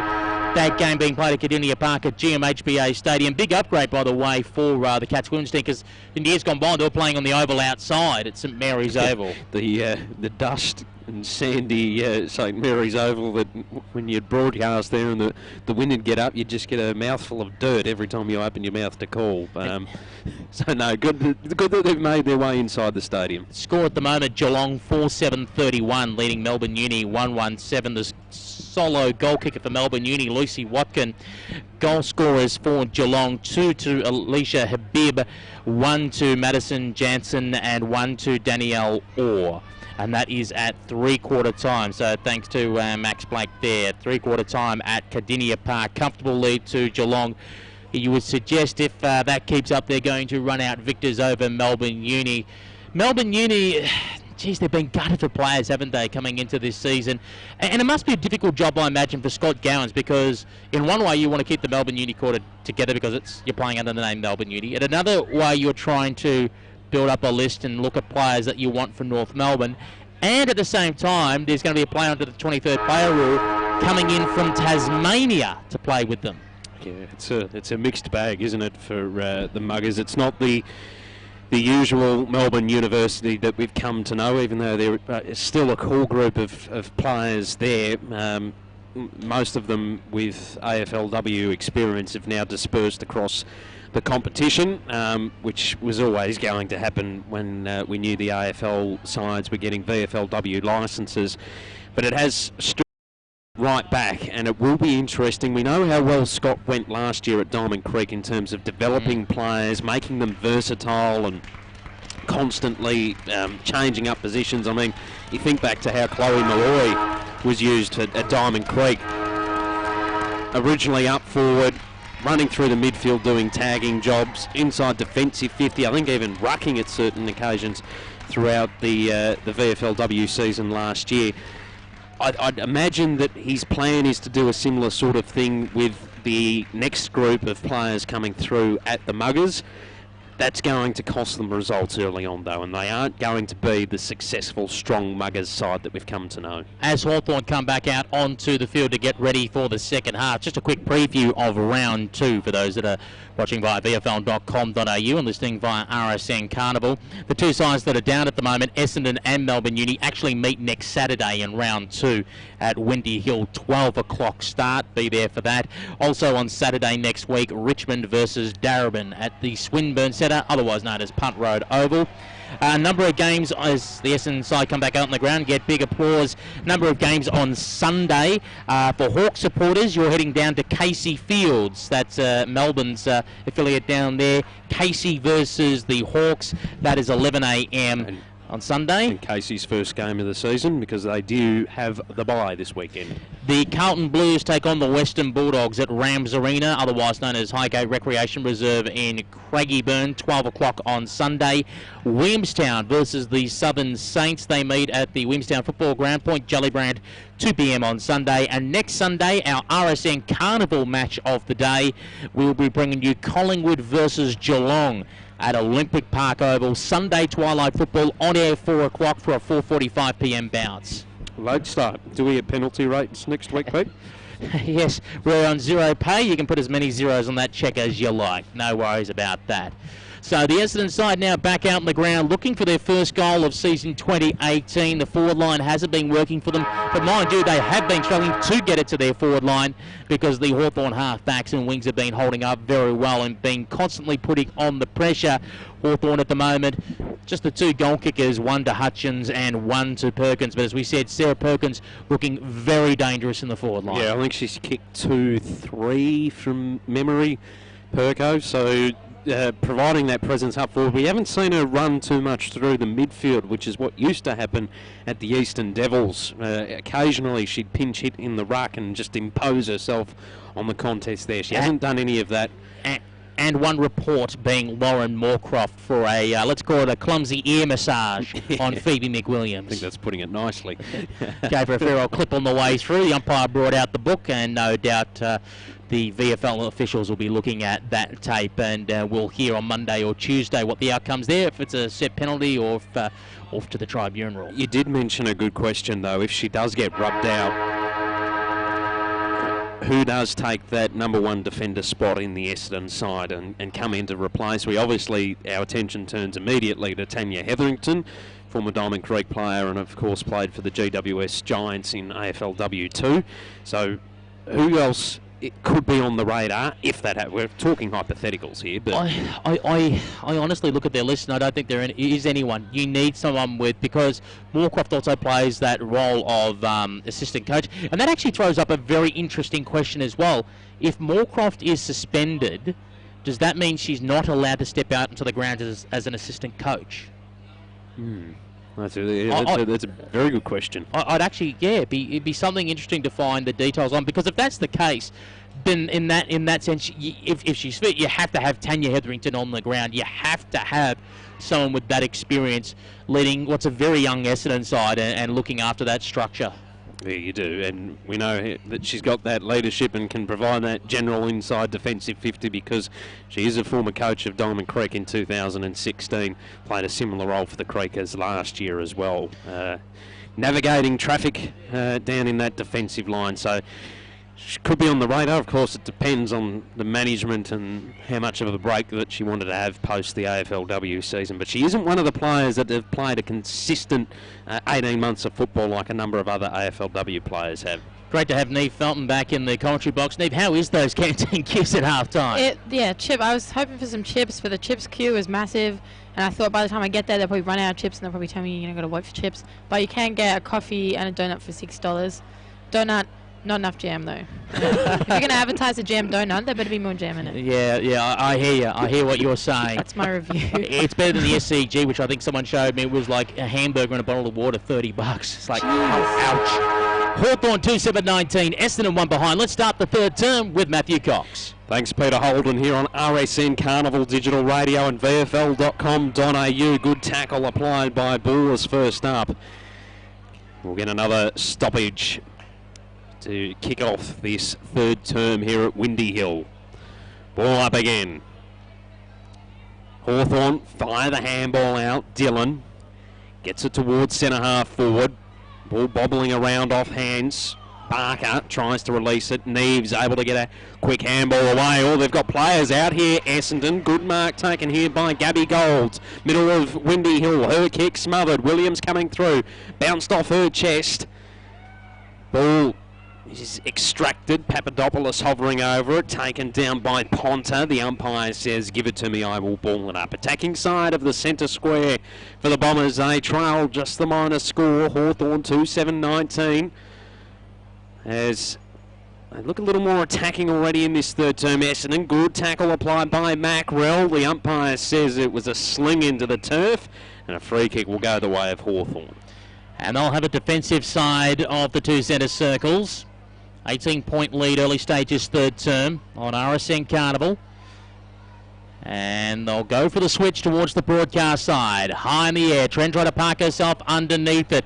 Spotted out the hands there of Dowler. Kai tried to go in there. Trent got a quick hurried hand pass out. Pedersen immediately caught, and the umpire says that was in the back against Van Dyke.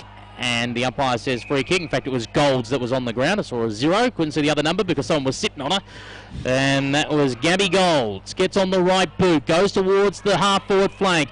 Awkward bounce for Trent to run onto. 6 Hawks coming at her. Dispossessed of the football. Pedersen was working on instead of helping out. Valerie Moreau, the pocket rocket, on the right boot towards the top of the square. Nobody home. Williams chasing after the football. Immediately caught there as Nestor got the hand pass away. And the Hawks are going to relieve out of defence. Yeah, along the back pocket outer side. High kick towards Crockett Grills. Centre wing outer side for the Hawks.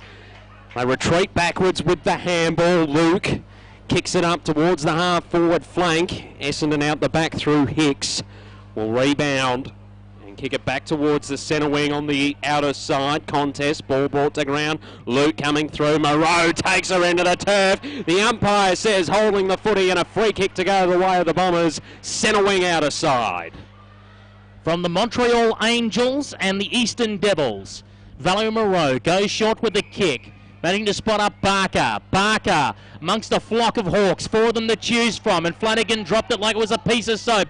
But plenty there to try and mop up the mess. Short little kick by Steph Carroll going up the line. Taking a mark there is Dyatt, the 23rd player. Spots up her captain in Mackey. Mackey pulls the kick at the last second. Saw a player with space. And that is Rosie Dillon. Dillon now, oh, this is too easy. Taking a mark, 35 metres out on a slight angle, just dropping into the hole. As the player that will just turn their back towards me just slightly. I think it might be Tani Nestor out there. And she'll have the pill. She'll be kicking from 35 metres out, slight angle, to extend the margin to 24 points at the 3.5-minute mark of the third term. Coming in, Nestor, shot at goal is short and away to the right. Might have been a slight fist in there from Kirby Hicks the last second to see that through. And they move to 2-8-20. Hawthorn, Essendon 1 behind. 4 minutes gone in this third term. RSN Carnival Digital Radio and VFL.com.au. Moorcroft searching for options. Oh, just bobbled up there for Morecambe. Moorcroft has to come in to rescue it. Kicks the ball towards the half-back flank on the outer side. Nelda, she is paid the mark. Half-back flank on the broadcast side. Simone Nelda with the footy in her hands.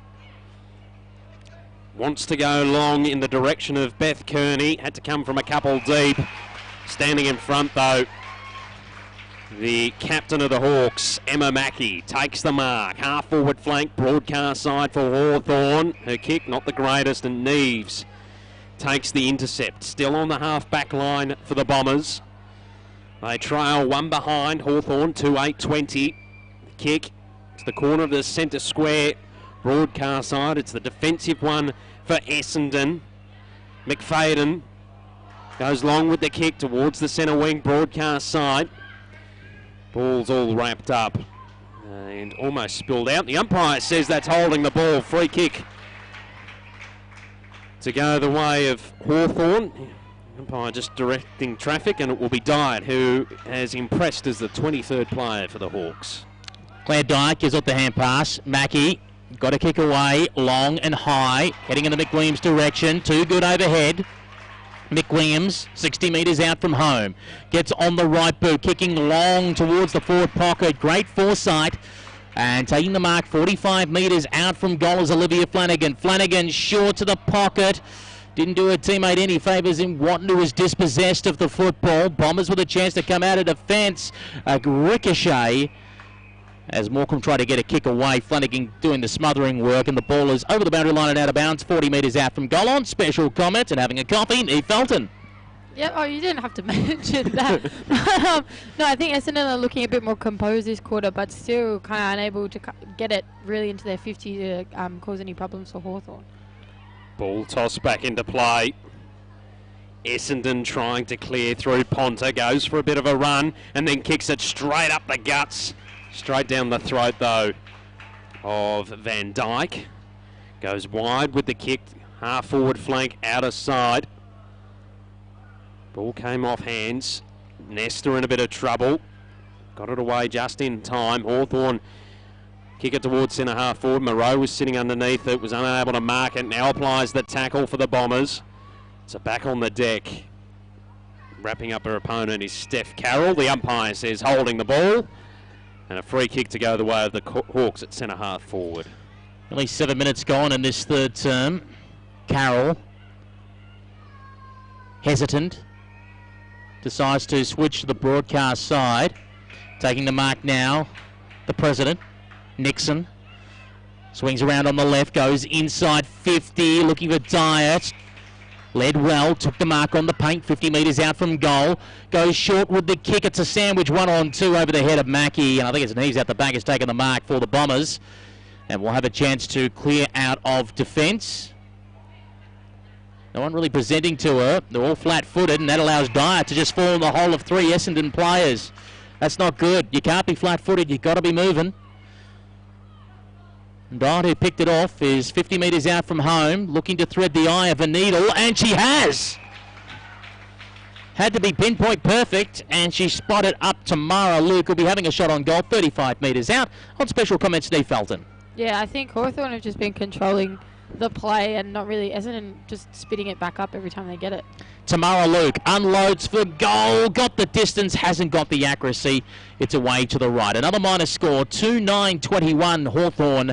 Essendon 1 behind, 8 minutes gone third term. I mean, really the scoreboard's flattering to Essendon because Hawthorn have missed so many set shots. Could easily be a 5-0 ball game. Yeah, for sure.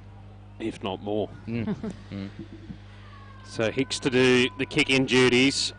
Wants to go to the outer side. Does so, but she stepped on the paintwork of the goal square, and we're going to get a ball up. Goal to Melbourne Uni. Geelong 5-7. Melbourne Uni 2-1. Final term at Cardinia Park. Here at Windy Hill, 2-9-21.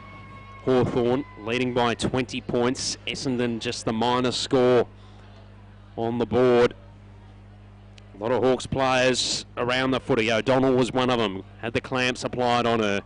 The umpire says, give it to me, I will ball it up. Still at the top of the goal square for Hawthorn. And just have a look at how they're setting up across half forward here. There's about 5 players with a lot of numbers. They won't need it. Freshead shot out of the contest. Rolls through for another minor score. 2-10-22 Hawthorn. Essendon just the minor score. 9.5 gone in the third term. The quick kick down the guts. Hits up a target for the Bombers. And they'll have the footy at centre half back. Go for a run. Bullis. Oh, Bullis with a shocking kick off the side of the boot. Going in to pick it up there is Dowler. Had to get 2 bites of the cherry. Got a hurry kick away before being tackled. Going in there hard was Carroll. Bounce to Flanagan, who had a wild shot at goal. Bounces and through for a minor score, just close to that point post. 2:11:23, Hawthorn, Essendon, one behind. Essendon, I don't think have even been inside their forward half for this third term. I have, no recollection of that happening. As the kick out has been intercepted, and the Hawks will have the footy again. From what I can see, I think Carroll from the distance will creep in at 50 metres on the paint. Kicks to the pocket, easily picked off though by Rebecca Neves, who goes for a run. Neves putting it out there for Golds to run onto it, 2-on-1, and she wins the contest. Tries to sell the candy, but the player said, I ain't buying any.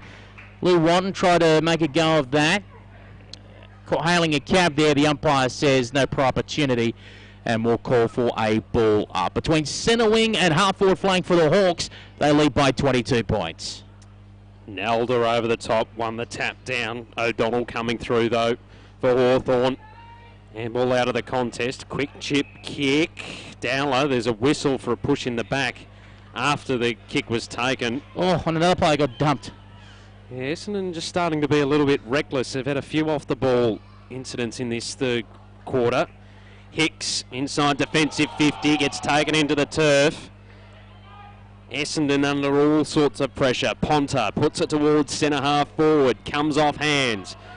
It's on the deck, scooped up and kicked hurriedly towards the half forward line. Mark cut off. Hawthorn with it in their hands. They bring it wide to Meg Hutchins, who has an acre of space on the centre wing broadcast side. She goes inside, attacking 50 with the kick. Perkins and McWilliams were sitting underneath it. Neither could get their hands on it. Bullis now applies the tackle. Will get a ball up. 40 out from goal, directly in front for Hawthorn there. 2:11:23. Essendon just the minor score. 11 approaching the 12-minute mark, in the third term. As the ball is thrown up in the air. Coming through, a hurried shot on goal. It looks pretty good. She gives the big fist pump. 35, Claire O'Donnell has got the Hawks' third goal. Rove that very well. They move out to 3:11:29. Essendon one behind. 12 minutes gone in the third term.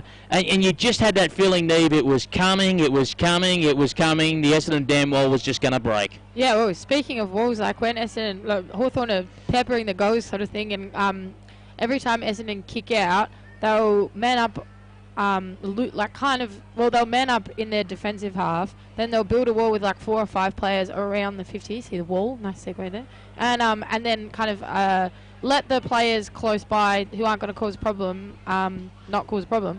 And so every time they're just rebounding it back and back and back until they get a goal. Ponta with the clearing kick to Quigley at centre half forward, swings it wide and Golds takes the mark. Just inside the 50-metre arc, broadcast half forward flank. She goes into the pocket in the direction of D'Amato, who takes in front of a healthy Essendon crowd. They were screaming for touch and the umpire wasn't buying it one bit. Monique D'Amato. Rusty again. Blame it on that. So Monique D'Amato, tight angle, but we've got a good look at it. Forward pocket, broadcast side. D'Amato comes in, right foot kick. It was a toe poke, touched on the line. Did everything right, just didn't have enough weight on it to get it over the top of the contest. And another minor score for the Bombers. No one to make history yet for Essendon and be the first Essendon female footballer to kick a goal for premiership points. As the kick is long out of defence, spoiled there by Nesta, who knocked out the hands of Moreau. Picking it up there is Tate Mackerel. Umpire says downfield free kick. Oh no, now as Moreau reversed it, she's getting into the face there of Tani Nesta. Former teammates, by the way. And a bit of push and shove. Tell you what, the Essendon fans will be filthy if they turn it over here. Alex Quigley is going to have the resulting downfield free kick. She'll be kicking from 20 metres out at a 45-degree angle to go in the history books as Essendon's first female footballer to kick a goal for premiership points. Alex Quigley played a junior footy at Sunbury, senior footy at VU Western Spurs, squeezes it in. A little bit of history, and they get around her. Alex Quigley. Yeah, every single Essendon player, bar two, have been able to get down to Alex Quigley and congratulate her. The Essendon crowd are up and about in the grandstand as well, which is great to see. Essendon 1-2-8, Hawthorn 3-11-29. Little bit of history as well. When she was playing her junior football and she played at St Albans Spurs, we awarded her best on ground in our radio call that day, which was Debbie Lee's 300th game. That's right. Long time ago, that one. Before you as well. Well, it was. Ball up in the middle. Quick kick, Crockett Grills. Goes towards the half-forward flank where Dyatt takes the mark for the Hawks. Goes inside attacking 50. And I think the quick reply is coming up here for Hawthorn.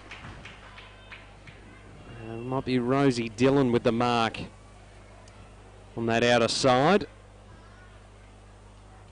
Coming in for the Hawks. Pops it on its way, and the goal umpire did not move. Just wanting to confirm, no, actually it's Samara David who kicked that goal for Hawthorn. Moving them along to 4-11-35, Essendon 1-2-8 on special comments. Nee Felton. Yeah, well, I just feel for Essendon and Essendon fans finally getting that goal, and then I think that was one of the quickest goal-to-goal gaps that we've had all day. Ball is thrown up in the air. Watton in the contest wins it out. Crockett Grills tried to get a hurry kick away, but it was Trend instead who got the football, went to go towards it half forward. Mackerel was caught and thrown into the ground. The umpire says it wasn't high, stacked to the mill, and he'll come in and ask for the ball back. So we've got 3 minutes to go until three-quarter time. 27 points the difference here at Windy Hill. Ball is thrown up in the air. Kearney versus Watton. Kearney won it out. Trent went without the football. Going after it is Anwell. Couldn't quite pick it up. Hurried little hand pass away by Watton into the middle of the ground. Luke got a hurry kick there, and then a downfield free kick against Hardy. And another player got bowled over as well. There's a bit of niggle in this game as Bullis hit the deck. And quickly taking the advantage here is O'Donnell, who pops it over the top to Kais, who decides to play on. Melissa Kais with a kick, and it works out beautifully. Taking a mark 15 metres out at a 45-degree angle, it's Tamara Cool Hand Luke. Nice one. So Luke with a shot from 15 metres out, 45-degree angle, looking to extend the margin out to 33 points. Comes in, and it looks pretty good. It's another one for the Hawks. They move to 5-11-41. Essendon 1-2-8. Nearly 18 minutes gone in this third term. RSN Carnival Digital Radio and on the VFL.com.au stream. On special comments, it's Nee Felton. I think one of Hawthorn's probably best players today has been their 23rd woman, Claire Dyatt. She's everywhere, and she's wearing a nice white bow in her hair, which makes her easy to spot as well. But the old for the umpire's trick. Yeah, exactly. So yeah, I think she's doing particularly well. You wouldn't guess that she was the 23rd player. Closing in on three-quarter time here at Windy Hill. Hawks with a healthy advantage. Williams, the captain, tries to get something going for the Bombers. They go inside attacking 50. Quick snap there from Ponta is away to the right. Another minor score for the Bombers. They move to 1-3-9. The Hawks 5-11-41. Firmly in control here at Windy Hill. Quick kick. One thing I've noticed with the kick-ins is the umpires haven't pinned any of the sides yet on that formation rule that you've got to have 5 back in your forward half, defenders and forwards, and both sides have been guilty of that so far. Randall gets it to Hutchins. Half-back flank on the outer side. High ball towards the wing. Moorcroft punched it straight into the hands of Mackie. He just puts it into space. Between centre wing and half forward outer side for Hawthorn. Wrapped up is David. Ball pops out of the back. Mackie. Quick couple of handballs and they pop it inside attacking 50. Looking for Luke. Neves front spot. Kept the ball in front of herself for the Bombers. Luke applies the tackle.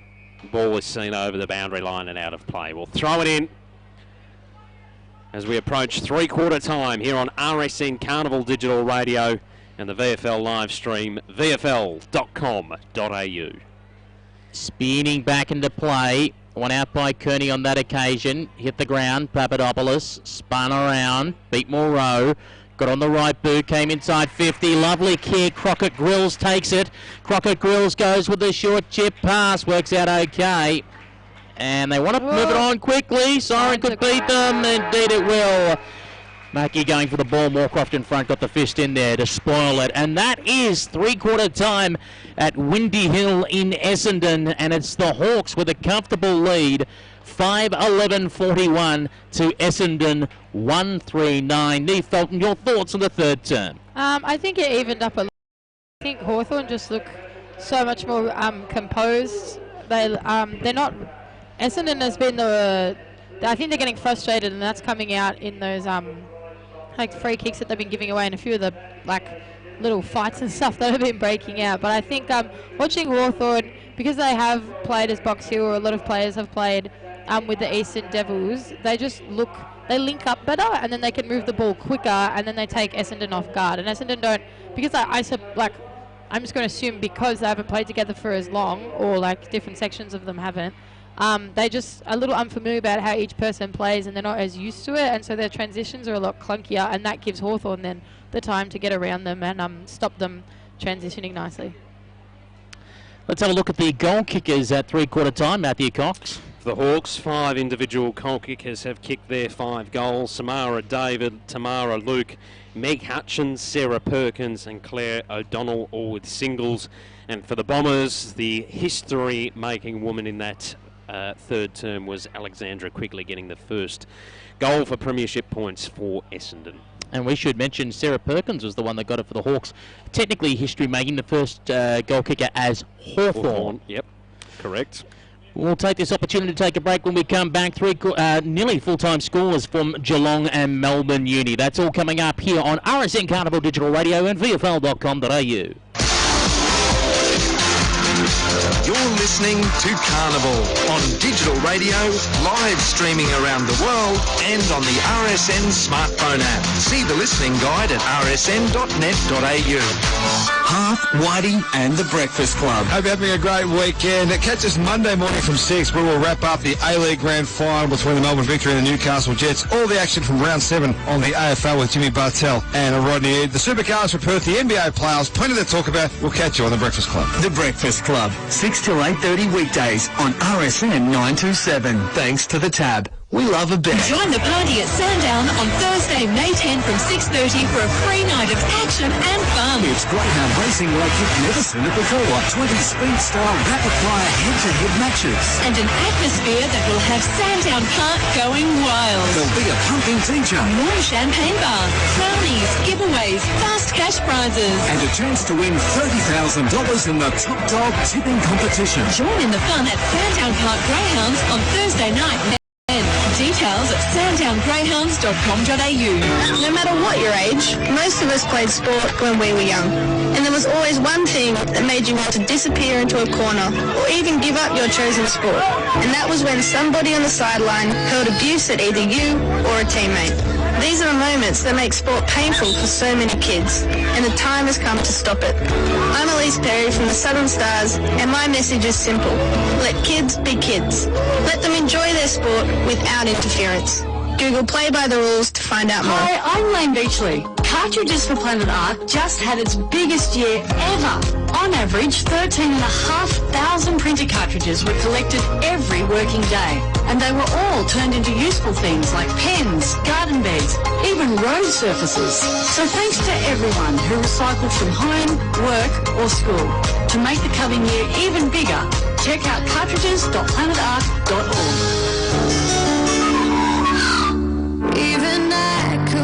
Hey guys, I'm Jess. And I'm Lisa from the Veronicas for RAD. Recording artists, actors and athletes against drink driving. What does it mean to be a designated driver? It means you're the friend who's agreed not to drink, not the person who's had the least to drink. It's cool to do and it shows you care about your friends. If you screw up just once, it changes forever. Face it, their lives are in your hands. So why don't you and your friends take it in turns to be the designated driver when you go out? We'll make the road safer for all of us. This is the VFL Women's Match of the Day.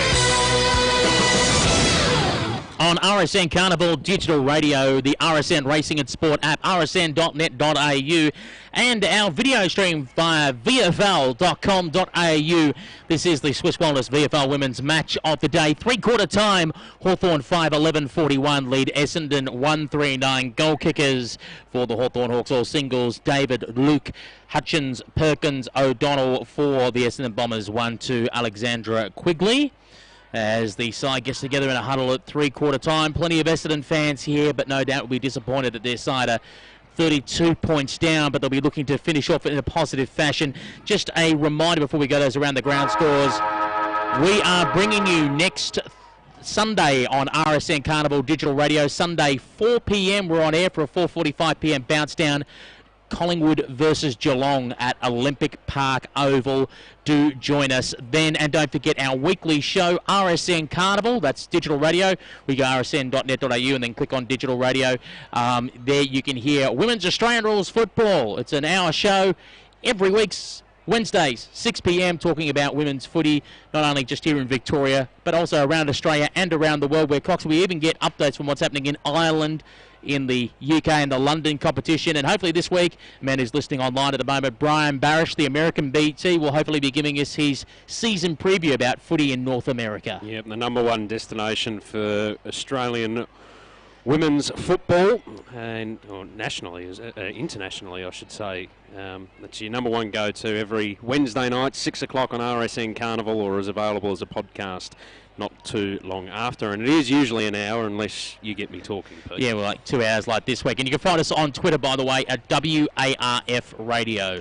WARF Radio. That is where to find us on Twitter, or hanging around every now and again on the Bomber Blitz forum, where no doubt at the moment the Bomber supporters will be gritting their teeth going, damn, we're looking for a ray of sunshine this weekend after the loss in the AFL yesterday, and unfortunately it looks like they're going to get done by the Hawks for a second time this weekend. And there's a little bit of niggle out there already before the siren sound. Hashtag line in the sand 2.0. To get us underway for the final term, here's Matthew Cox. Thank you very much, Peter Holden. Underway, Mackerel, who's been impressive for the Bombers this afternoon. Kicks it towards centre-half forward, going to be cut off and rebounded, though, through Pepper Randall. Kicks it out wide in the Nesta direction, didn't make the distance to her. Essendon trying to get the quick handball through Caruso. It was intercepted, and the Hawks will kick it towards centre-half forward. Just trend underneath Sarah Perkins, who has a vacant 50 in front of her. Kicks it towards the top of the goal square.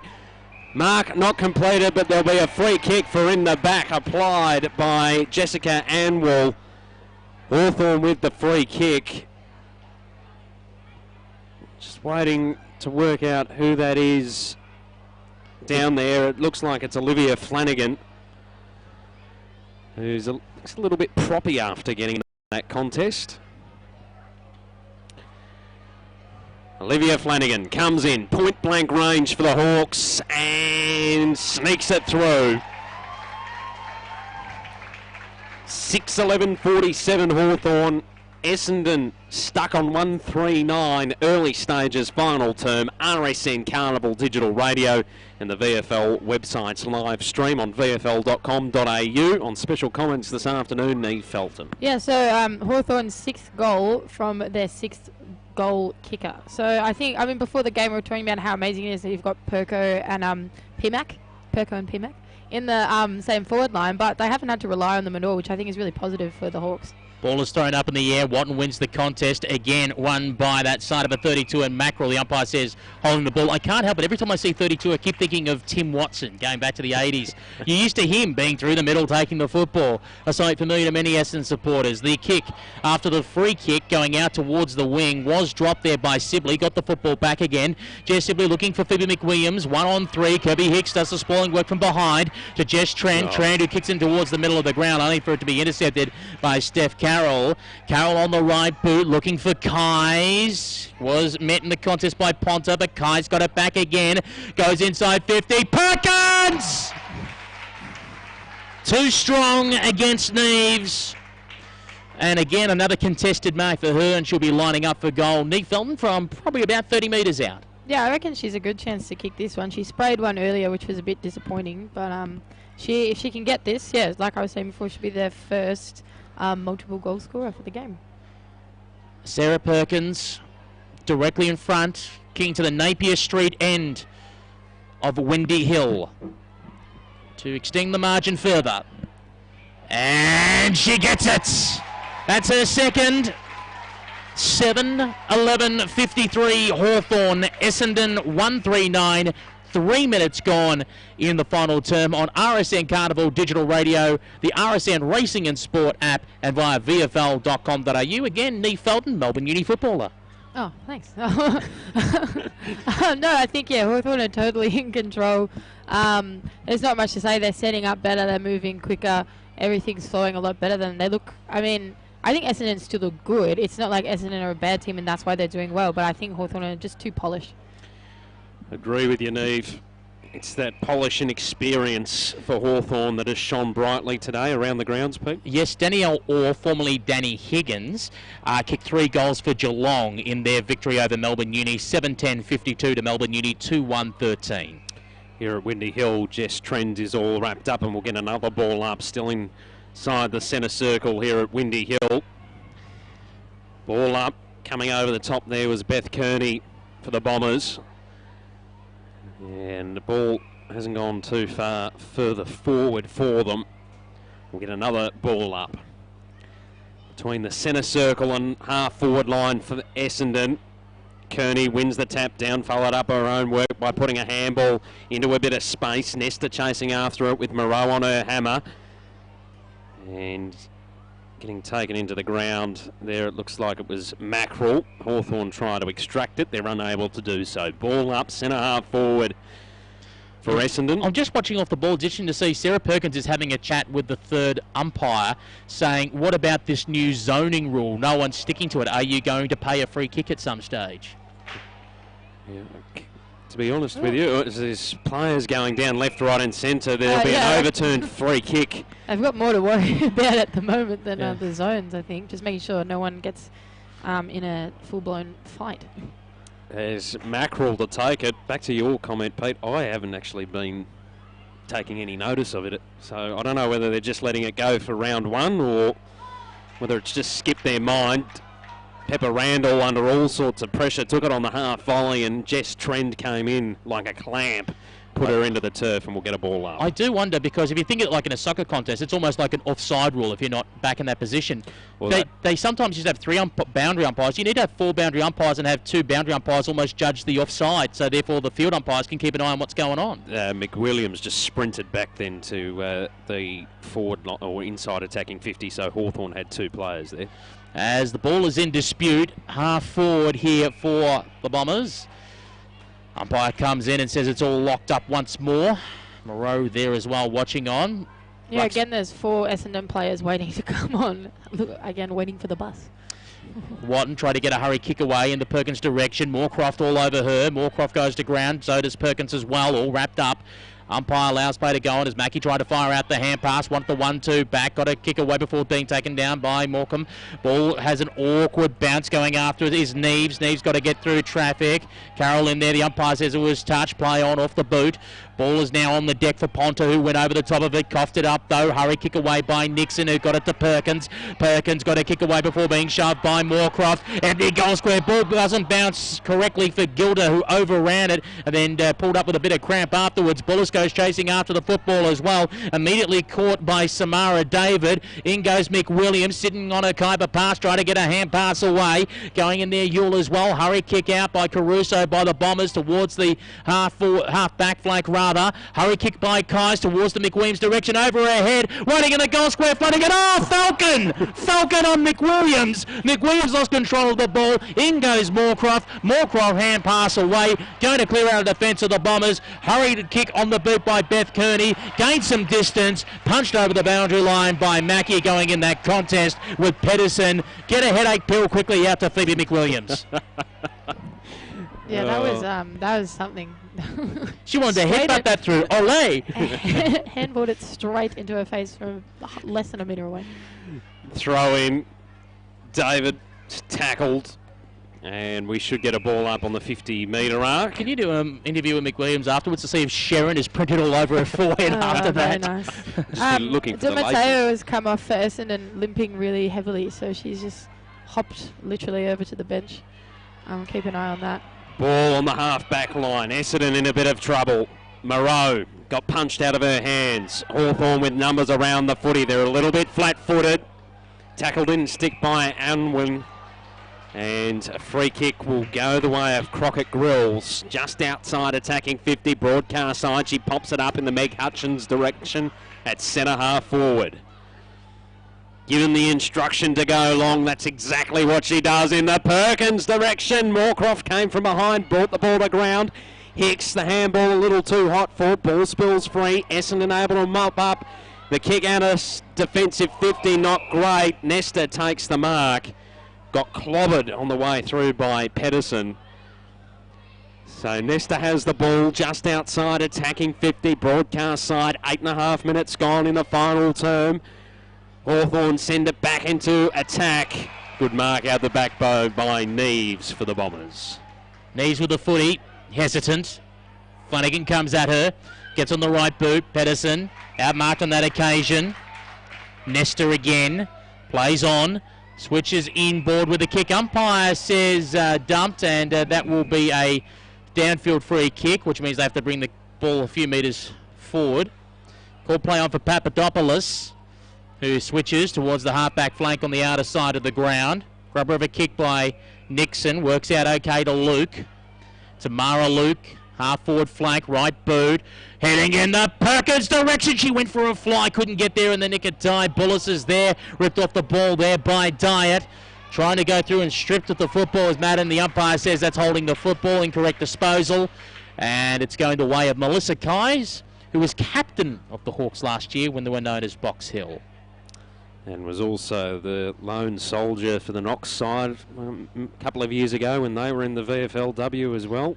We were there to call their only VFL W win against North Geelong on that day out at the postage stamp, Schultz Reserve. Kais, 45 metres out from goal, got close to the player on the marks, going to fall short. Oh, brought that in. Lovely mark. I think it's Neves again. No, it was Kearney. Kearney who brought that in, was a finger tipper going in the direction of McFadden. Stole away here by the Hawks. Watton had hands on it, couldn't control it. Williams is there, hurried shot on goal by Nixon is out of bounds on the full free kick to the Bombers. In the hands of their skipper, Lisa Williams, back pocket, outer side. Doesn't have a hell of a lot to go to, so goes down along the boundary line. Hawthorn have players sitting underneath her. One of them's Luke. Tamara Luke with the and sends it back inside attacking 50. Kearney, though, takes the mark for the Bombers. Bit like a tennis match at the moment. Kearney brings it towards the broadcast side where Hicks takes the mark for Essendon, who trails 139 to the Hawks 7-11-53. Kick towards the half-back flank, came off hands. And things are all wrapped up. It spilt free. Barker released the handball. Now into the hands of Alwyn. Sling tackle applied and a free kick will go the way of the Bombers. Still inside defensive 50. They've struggled getting it out of here all afternoon. Ball in the hands of Morecambe. She wants to switch play to the outer side where taking the mark is Caruso. And we'll go long with a kick. One hand onto it, couldn't hold it. McFadden went chasing after the football. Did she hold her opponent without it? The umpire said she was over the top of it, and Hutchins. 3-on-2, Bombers with the numbers. Hurried kick towards the pack. Nixon went flying through the air with Morrow. Nixon brought it to ground. Hardy goes after the pill. Jumps back in again to the contest. And we'll call for a ball up. One Hawks player cramping up behind the play a bit. There's been a few of them that have kind of gone down, like done the old ankle stretch and then got back up. Yep, that's Nixon now getting back up as Watton brought it to ground. Williams won the possession for the Bombers.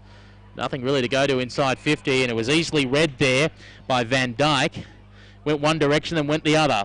Decided to go for the switch. Pepper Randall now goes for a run. Randall, not much to do today because it's hardly been down there. Now kicks towards the wing position. A few players nearly overran it. Dowler went back to get it, had support there from Samara David, who went by hand. Now the Hawks along the wing with a long kick over the head there of Mackie. Nearly meeting the sandwich stuff there for Morecambe, who dropped the footy, got it back again, goes in the Morrow direction, couldn't hang on to it, but the pocket rocket got it back. Excellent hand pass to Ponta. Ponta on a big goal square, and she's got it. Danielle Ponta gets the Bombers second. They move to 2-3-15. Hawthorn sitting on 7-11-53. 13 minutes gone. Final term here on RSN Carnival and VFL.com.au. On special comments, Melbourne Univafa footballer Neve Felton. Yeah, Essendon have worked pretty hard for that second goal. I think it does show though that they haven't given up. Like the contest has been even all day. They haven't dropped off, even though they've been under the pump the entire time. So I mean that's really good for them. But yeah, like they'll have to keep this momentum going. Luke wins the tap down. Hawthorn send it inside, attacking 50. Perkins direction, punched out of her hands by Moorcroft. Goes back in after the footy. Looping handball across to Neves. Sends it straight up the corridor for the Bombers in the Moreau direction. One bounced, almost went over the top of her. Now she's caught by Carroll. The umpire says, I'll have it. And we'll get a ball up on top of where the cricket pitches usually are here at Windy Hill. Luke won it down. Mackerel couldn't get her hand on it. Moreau coming in, able to get a handball away. Hawthorn applying the pressure. Kai's coming through, couldn't get a hand on it. Neves tackled. Hot footy in the middle of Windy Hill. Bombers able to extract it. Moreau goes to centre half forward where taking the mark is Danielle Ponta. Goes long towards the top of the goal square. Ball came off hands. Hovering is Kearney. There too is Moreau, who puts it through. Bombers move to 3-3-21. Hawthorn 7-11-53. Valerie Moreau with her first goal in Essendon colours, Neve Felton. Yeah, well, I mean, if Essendon had been playing like this for the whole game, I think part of it, we were saying just before, there's a lot of Hawthorn players cramping up. I think they're the ones that are probably getting tired and letting it slip. But finally, when one of the Essendon players took that mark in the sliver between the centre square and their 50, there was finally some Essendon players like really running hard to get back into position. Probably could have turned around a bit earlier, but ended up kicking a scrappy goal from it anyway. The first goal kicked by a Canadian in Essendon colours in the VWFL. There you go. Let's go for that bit of history. Niche fact. Valerie Moreau, formerly of the Montreal Angels in the AFL Quebec, played last year for the Canada Northern Lights, were runners-up in the 2017 AFL International Cup. They were reigning champions going to that tournament, and they end up losing to the Irish Banshees at Etihad Stadium. Here's the hurry kick away by David. Finds Lou Watton. Watton gives off the hand pass here to Dyatt. Dyatt sold the candy beautifully around Moorcroft. Then kicked it inside 50 with the kick. Got to turn through traffic. Ball spilled free courtesy of the hands of Morecambe. Trying to get in there is Crockett Grills. McWilliams watches on and the umpire will call for another bounce. 30 metres out from the Hawthorn goal going to the Napier Street end. 4 minutes remaining in the game. 32-point lead to Hawthorn over Essendon. Ball thrown up in the air. Going in for a second crack there is Neves. Hurry kick out of the pack. And it will just sneak through for a minor score. 7-12-54. Hawthorn, Essendon 3-3-21. Here's Matthew Cox. Thank you very much, Peter Holden. Kirby Hicks to bring the ball back into play at the 16.5-minute mark of the final term here on RSN Carnival Digital Radio and the VFL live stream, VFL.com.au. Hicks send it straight up the corridor and straight down the throat of Rosie Dillon. They look to play on quickly to the Hawks. And they have a shot on goal. And they get it. And that is from Dillon, who played on after she took the mark.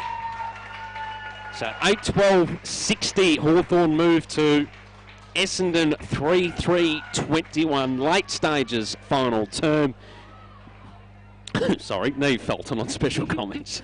I think what Hawthorn have done really well today is they've all, as the cliche is, played their role. It's been a really even contribution. And we're talking about, that mindset coming as part of Hawthorn. And I know, especially during their, golden three-peat period for the blokes, playing your role was a big deal. So it's it's interesting to see how they've all kind of gelled together and worked together this afternoon. Harry kick they were looking for. Moreau couldn't find her. Hardy then got tackled. Moreau goes in again. Umpire calls for a ball up at centre half forward. This is why I miss when the VFLW in year one and when it was the VWFL used to play 25-minute quarters, because I felt that in the latter 5 minutes of every quarter, that's when the game opened up. A little bit of fatigue came in. Maybe the matchups weren't quite right with the rotations. That's when the games used to break open like it has in this final term. Yeah. And getting a hurry kick away there was Maliaris, but her kick was intercepted. I think it was Randall Deeb in defence, who now decides to go for a run. One bounce. And then spears it, looking for Carroll. Takes a mark. In fact, I think it was Hutchins that went there. Carroll. I was going to say, they both got the blue boots on. Yeah, that's what I was spotting. Going to the same manufacturer, got the same deal as 2 for 1. Hawks in the middle of the ground, under 2 minutes remaining in this contest. Goes for a run, takes on one, takes on two, takes a bounce, wanted to get around another one there, Gilda. Unfortunately fluffed the kick, and there was Barker who turned it over. Gilda gets it back again, now goes for a high, long kick towards the half-forward flank, spots a teammate there, who pops it over the top for Tamara Luke. So Luke with a shot on goal now, 30 metres out, 40-degree angle. And with just over a minute to go, a reminder that on RSN Carnival Digital Radio, we are bringing you Collingwood and Geelong next Sunday on air at 4 p.m. for a 4:45 p.m. bounce down. Luke just pulls the kick towards the top of the square. Hicks got back there with a tap. Hurry kick away. 1-2 bounces over the boundary line. Deliberate or not, we watch the umpire. Says no, we'll throw the ball back into play. 50 seconds remaining in this opening round match. As we've already pointed out, a lot of Hawthorn players cramping up. Another one down in the forward pocket for them at the moment. They've got a handy enough lead, though, that they don't really need to worry about it. Bombers kick smothered away from the contest. Pops up. Moreau fighting in for it, tries to get it out to Mackerel. Has support up against the boundary line through McFadden. Her kick went straight down the throat of Meg Hutchins as we near the final siren here at Windy Hill. Hutchins, centre wing broadcast side. Long with the kick in the McWilliams direction. Went through her, went through a couple. Emma Mackey got a quick kick away. Bouncing ball inside, attacking 50. McWilliams chasing after it. Siren sounds at Windy Hill with Hawthorn big victors. 8-12-60. They defeat Essendon 3-3-21. Goal kickers to full time for the Hawks. 2 to Sarah Perkins. Singles to Flanagan, David, Luke, Dillon, Hutchins and O'Donnell. And for the Bombers, 1 each to Quigley, Moreau and Ponta. A fantastic crowd in here today, about 1,000 to 1,100 by my guesstimate, to see Hawthorn, who, Neve, to be fair, did have that extra bit of experience, not only for those AFLW players, but playing together when they were known as Box Hill last year. That seemed to enable them to find their teammate structure, better kicking, more confidence. Essendon, you felt in the final quarter, maybe again because it was Hawthorn starting to tie, but they finally, it took them 3 quarters, but they started to click near the end. So there is some hopeful signs to them going forward. Yeah, definitely. I think the more, obviously the Essendon play together, the easier it'll get for them, and they'll understand how each of them work. I think as well, they just didn't have like a presence down back to rebound. They held strong because they were coming under a lot of pressure from Hawthorn. But apart from Rebecca Neves, there wasn't too much. Towards the end, Beth Kearney, she's not a Carney, is she? She's a Kearney. She's Kearney because you got Emma Kearney and Beth Kearney. Yeah, Same spelling, but they both say it differently. Yeah. So Beth Kearney took a few, I think she took like 2 good defensive marks, but otherwise there wasn't much doing for them.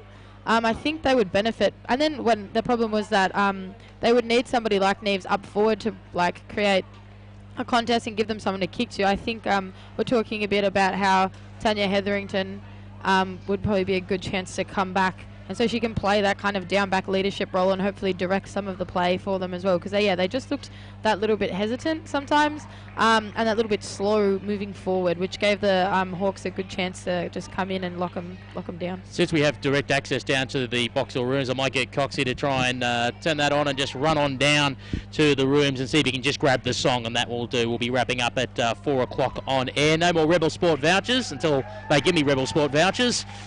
I was paying for them last year, actually. But the Hawthorn team getting a round of applause as they come off the ground. They rack up a win in the opening round of the Swiss Wellness VFL Women's competition for season 2018. Don't forget our weekly show, Wednesday, 6 p.m. on RSN Carnival, talking women's football from Victoria and around the world. 8-12-60 to 3-3-21.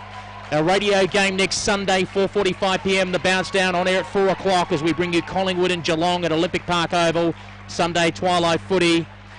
I just want to call out there's two little girls trying to get high fives from the Hawthorn players, and this old bloke's just pushed past them to get down. Oh. Shame on you. This little girls just want a high five, and he's like, stop them. And they're looking for the high fives. They get it from Phoebe McWilliams. That's okay. P-Mac does the right thing. Good. She's and Meg Hutchins as well. Hutchins, that's all right. Gives them the high fives. The Outer Sanctum girls I can see down there as well. That's the only thing I fear we're going to hear on the podcast this week from the Outer Sanctum. They're going to be talking Hawks, and Hawks. It's going to be... No, it's fine. Can I skip through that? Can they declare the 5 minutes they're going to do that? Yeah, so skip through and get to the rest. Please. They do a great podcast. Look out for them on Twitter. Outer Sanctum 1, I think their Twitter account is. Yep. I think it'd be easy to find them. Today, goal kickers, Sarah Perkins, 2 goals. Looked like she maybe should have kicked 3 or 4 because she missed 1 or 2. But with their assist and with their presence was probably worth 5 or 6 for the side today. Yeah, I think she had a few goal assists, or at least set up a few inside 50s, and she did a really good job. She's played a little bit on the ball before, I think. Maybe it was one of Adelaide's practice matches, I remember reading. And so she has the ability, especially when Moorcroft is... Here's the Hawks theme song.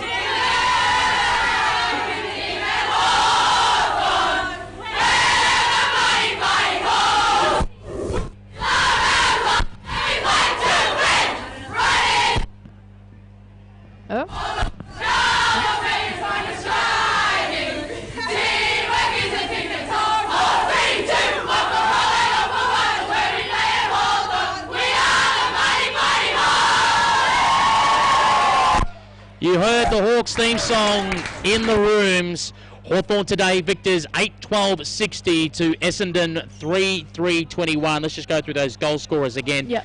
Perkins, we're talking about 2 goals. Meg Hutchins with a goal. Yeah, very exciting. I mean, she's the ultimate sort of utility of her career. She was saying she was playing on the wing at one point. She had a really good job down back and able to score a goal. So the complete package, Meg Hutchins. I'm frustrated that she's been delisted from Collingwood. I mean, each coach is probably looking for certain players that fit certain roles, but she's too much of a quality talent to be sitting out an AFL W season. Yeah, I reckon. It was interesting to see that, but I think she said that her hope is to be able to play AFL W again, and I think any team would be happy to have her, especially depending on what she's looking for. Maybe an older team where she can